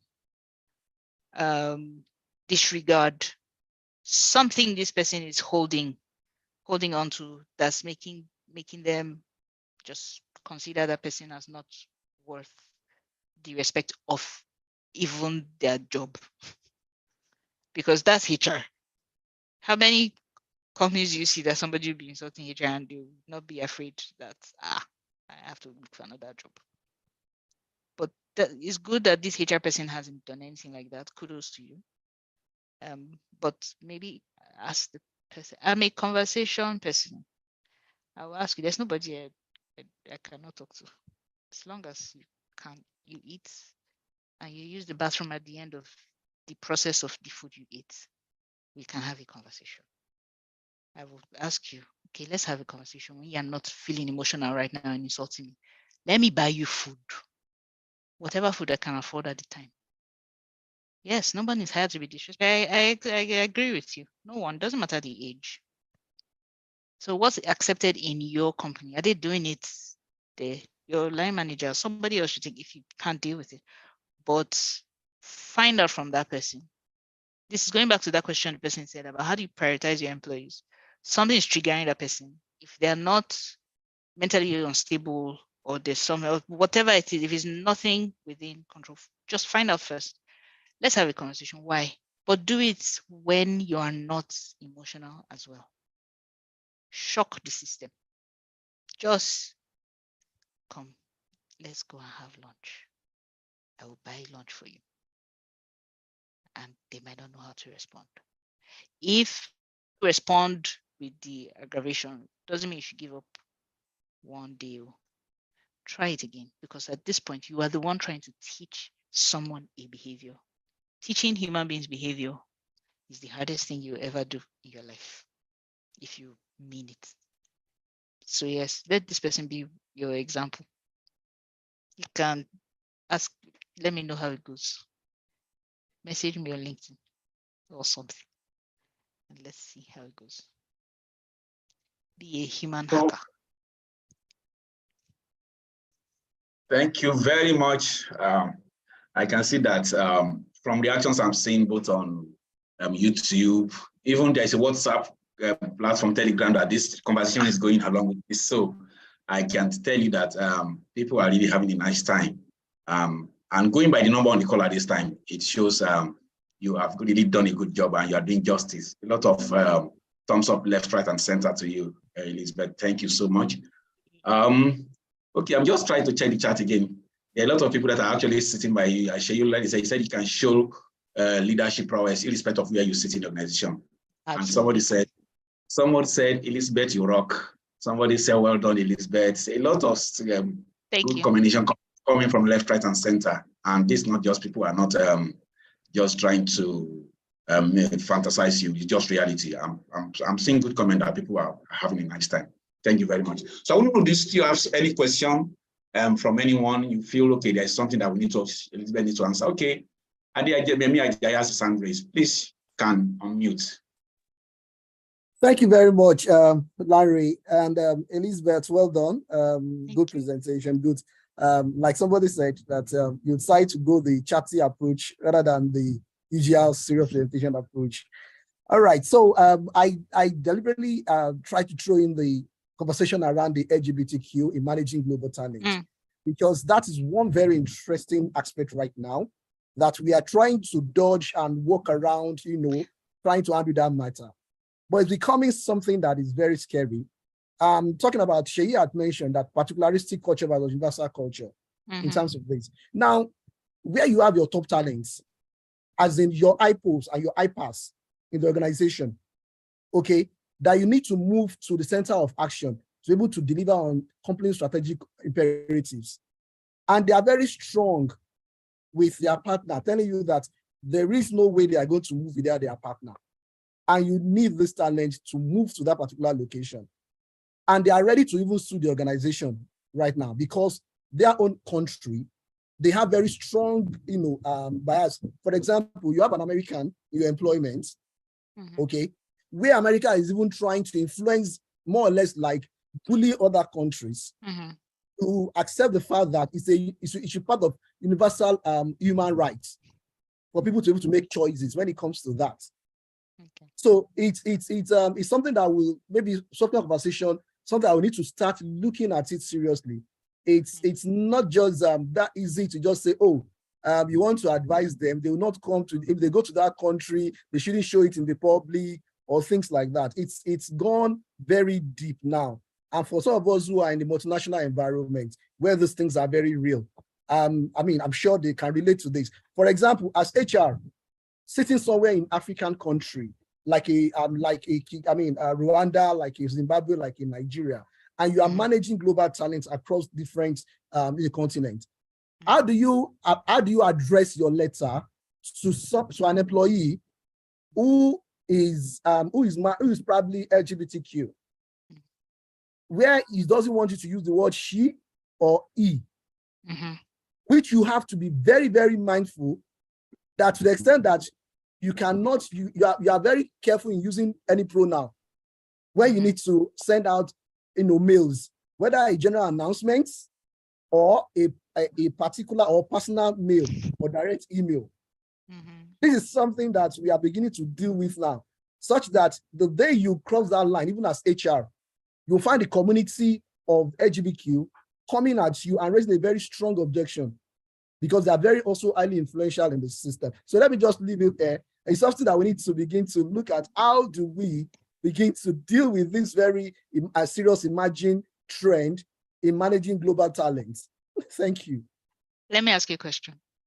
What do you have against addressing them with whatever? Say that again, please. So if you want to send an email to the person and they don't want you to address them as she and they want you to address them as they, is there a law? Is there a law you'll be breaking by doing that? No, some is it, some is they. Even when it is particular, when it is particular to one person, it's much easier. But when you are now sending a general email, that you need to also make your pronoun, and this cuts across both environments where this is allowed, acceptable, and environment where this is not acceptable. I'm just talking about the peculiarity of that deliberate carefulness that you must exercise. Not that not that I have a problem dealing. I'm dealing with it currently, so it's not as if that's really. I'm dealing with it. So I'm just saying for benefit of some of our colleagues who probably they have not started experiencing this, so that they begin to know that these are some of the very serious trends. It's easy when you are talking to the person directly or sending a mail directly to the person. Of course, you choose your pronouns. Okay, you know that you want to be addressed as they, it. It is not your preference. It's not whether you have an issue with it or not. It has nothing to do with your own faith or whatever. You are getting the job done. You need to communicate as HR. So, but when you now send a general mail to all staffs, and where you need to use pronouns, maybe it requires I use some pronouns in the course of those mails to address certain things. Okay, that's where you begin to, work on eggshell. If care is not taken, you begin to work on eggshell. Yeah. The difficulty of which words to use, such that the countries that have, the legal framework that supports it, and employees in the country that has legal framework that does not support it, and they can see that, so this is just the things that I'm just putting out there, for us to begin to think deeply that these things are real and are becoming very, very scary. Yet for those of us who are probably in an environment where it's still very new to us, or we are not probably aligning with it, but to know that these things are real now and they are part of the work environment. And we just have to know that, yes, there are global issues around it, and some countries who support it. There's also that deliberate attempt to push it even to other countries to accept it as a norm. Yes. Okay, Elizabeth, before you give your thoughts to that, because I'm thinking you might have to answer together. I see Sheyolu like raise her hand, so I think she wants to talk to that line so that you can actually fuse the two together. Okay. Hi, Elizabeth, you're a rock Hi. star, you know. Thank you. I follow you and I love your spirit. Hi. Thank you. Okay. Thank you. This LBTQ, Mm. I remember I attended one of CIPM's events recently when we were talking about diversity and inclusion, belonging, whatever, and I raised it, and it was kind of, they brushed over They it. won't They know how ignored. to answer. Yeah. We must, like, just like Ade Remia said, we have to pay attention to it, because number one, the workplace right now is highly globalized. Yes. So you have, we're importing skills, right? And they Yes. come with their different, they understand the culture of your organization, they understand the culture of the country that they're coming into. Well, excuse me, they had the life before that. Mm-hmm. And we reached out to them to say we want them to come and work. So are you telling the person to divorce? Mm-hmm. So as HR, as much as I know that in Nigeria, I mean, suffice to say, maybe in Africa, it is not acceptable. But then we now, if we are bringing in these individuals into our organizations, we need to be careful and have that discussion, right? Where you can have, when we can give exclusivity, because the person had a life before, you know, but there must be boundaries. So like you said, rightly said, you can't display, there can't be open display, there can't be this, there can't be that. If we as individuals are claiming that we are not aware, these guys are already in our midst, even Nigerians. I mean, we could see during the EndSARS, you saw a lot of them come out boldly, they are speaking, and they still work in our environment. So we cannot ignore it. We just have to make, there's something you call a supplementary policies that can help you address it. Because it's a cage, it's a wall that we have put, you know, and globally, they're trying as much as possible to bring down and push it down. And if we continue to bring in these talents from outside in, before you know it, they will infiltrate and there's nothing we can do about it. But the earlier we start putting mechanics in place to address it, right? So it's very key that we start thinking in that line. I'm not saying let's accept it. It's already here, staring us in the face, you know. So let's not bury our head in the sand and every other part of our body is outside. Yeah. Thank you very much. So here's the thing, I think, and I might be wrong, but I'm a flawed human being, one of the most flawed you might ever meet. But in my mind, when what's his name was talking, Yemi, what was going through my head is you are drinking Panadol for another person's headache.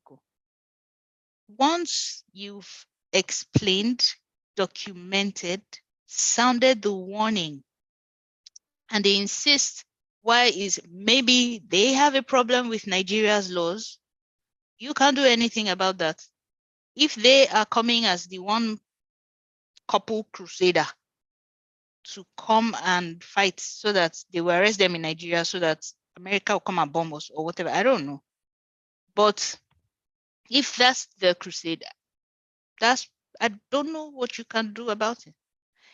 If they have to come because they are the talent you need, they just happen to, because they have a life, like she said, their life is there and they have to come with their spouse. The example I said, though, because what if the opposite gender marriage becomes outlawed in another country and I'm supposed to go and you say I cannot go with my husband? I'm like, no, he'll be in the house now. We can go out.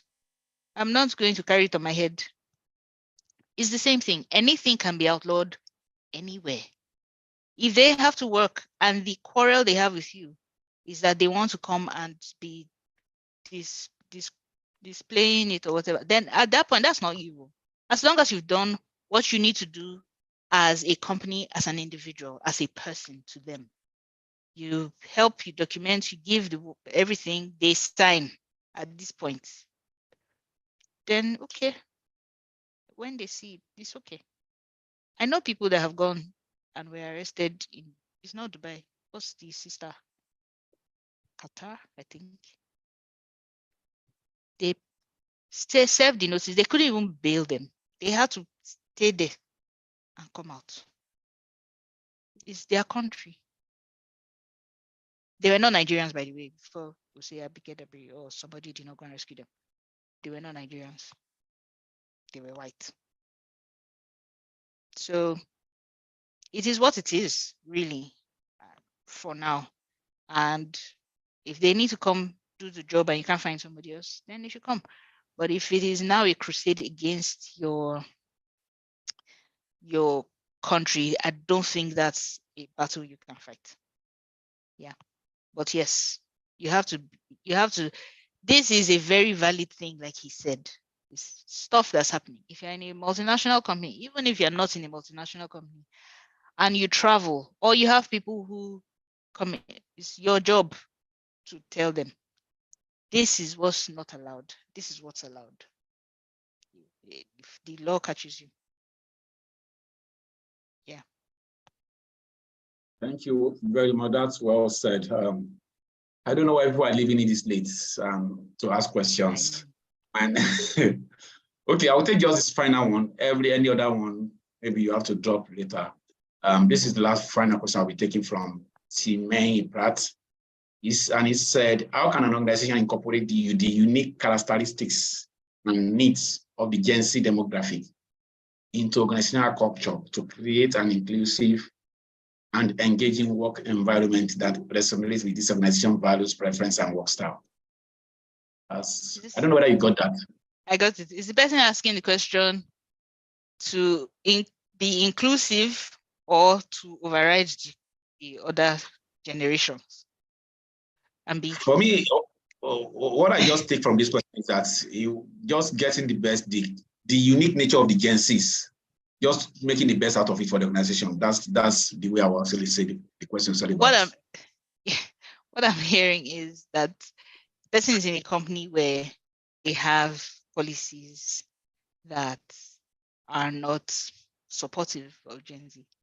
To anybody that is in HR that's listening, the Gen Zs will outnumber you very soon. If you don't, they don't outnumber you now, but they are, just take it that way. Millennials at some point were the craze. Everybody was talking, oh, the millennials. We've gone away from millennials. At some point, Generation X people were the people that were the problem child. Everybody was a problem child at some point. Every generation brought something new. They were a little bit more savvy. They were the ones bringing gothic, whatever, using black things, wearing black. Everybody had their own divergence. Yeah.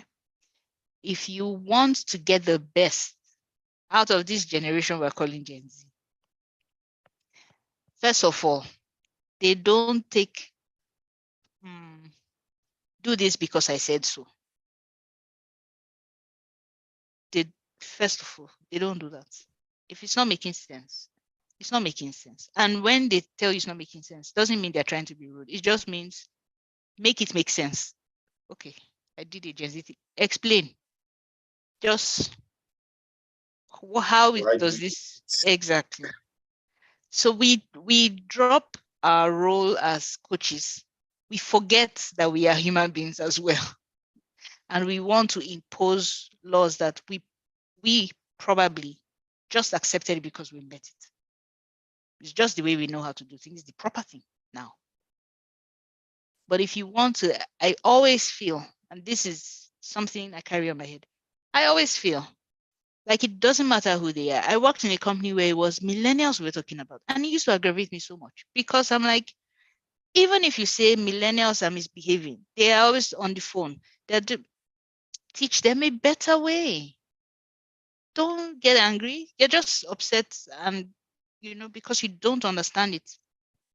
Maybe you wish you were that free, or you didn't understand, have the boundaries that somehow you were accultured to.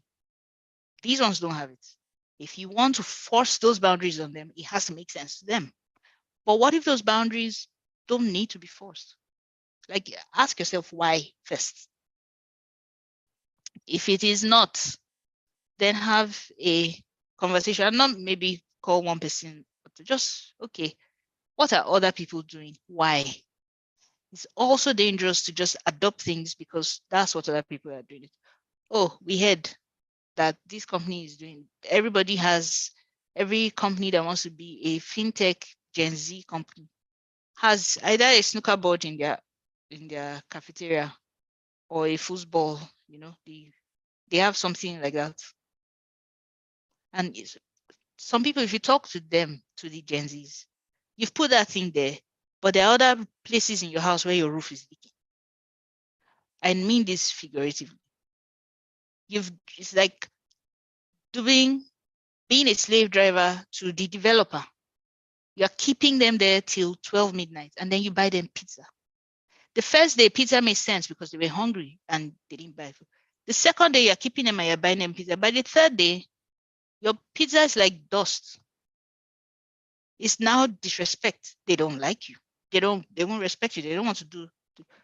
But we come in there and the guys you walk in and you greet, hey, Anna, you're coming to do auntie with the hope of pizza. They don't answer you. You're like, these Gen Zs are rude.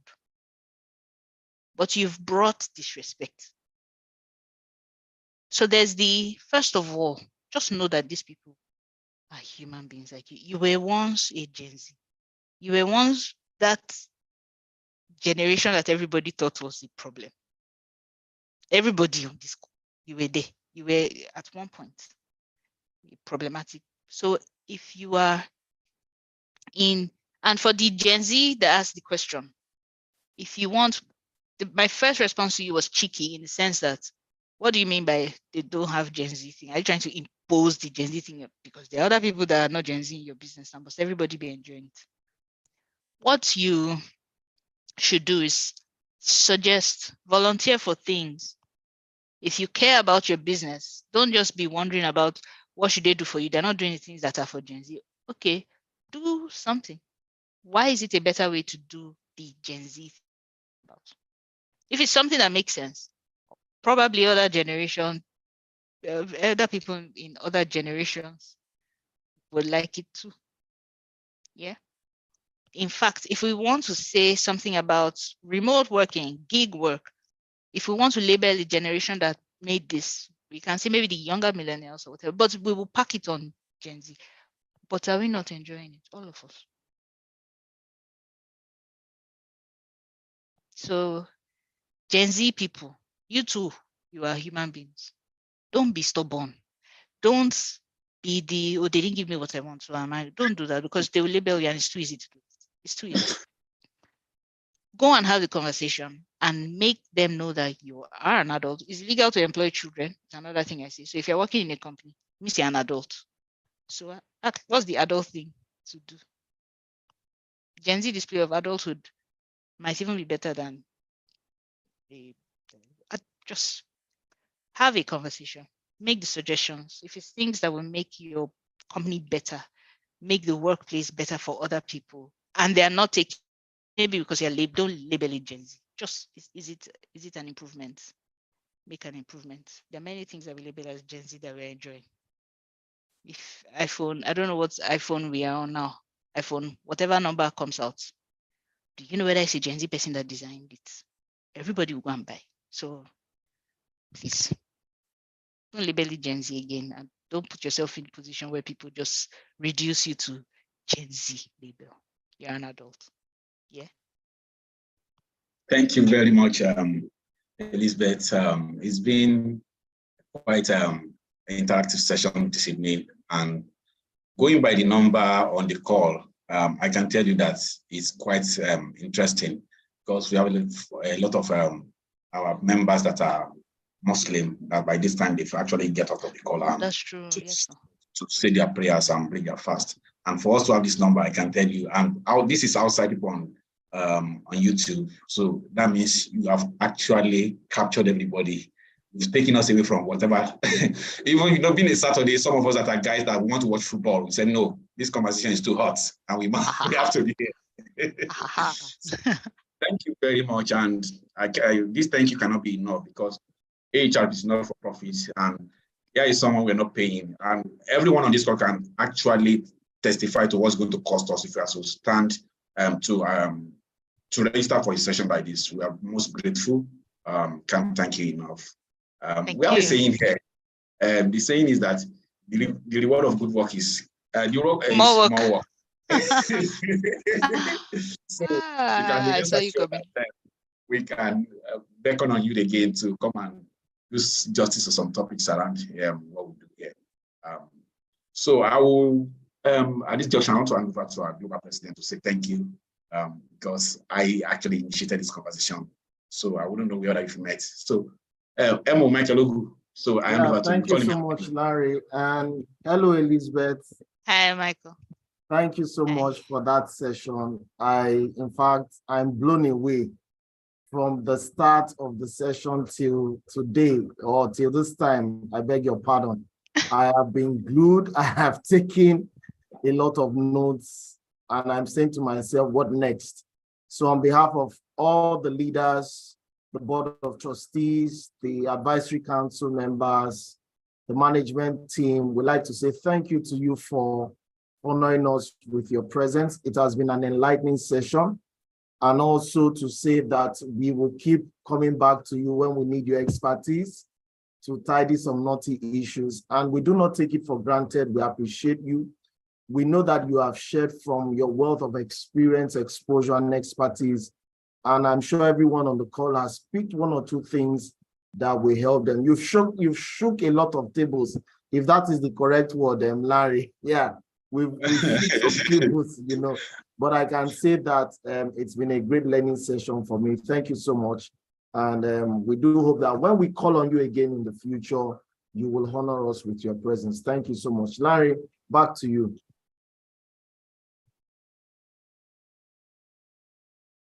Okay, you can see someone is saying thank you from Uganda. I'm aware if you guys are from Canada here, we have some guys from UK because, like we said, we're a global association, so we have our members across. So they're all saying thank you to you. They are grateful for your knowledge, for everything you've done. Say thank you. So because this session is it comes with 3 HRCI certification units.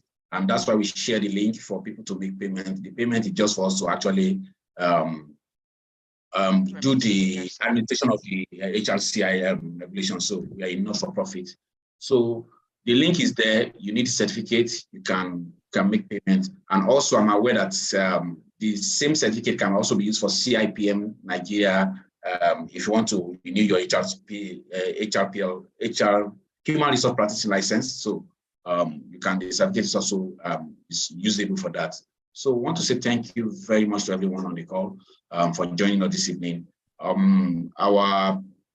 We'll be having some series that will be coming up but you'll see the details on our platforms. And then, so that's just sort of the announcement I will give for now. So thank you very much, everyone, and do enjoy the rest of your evening.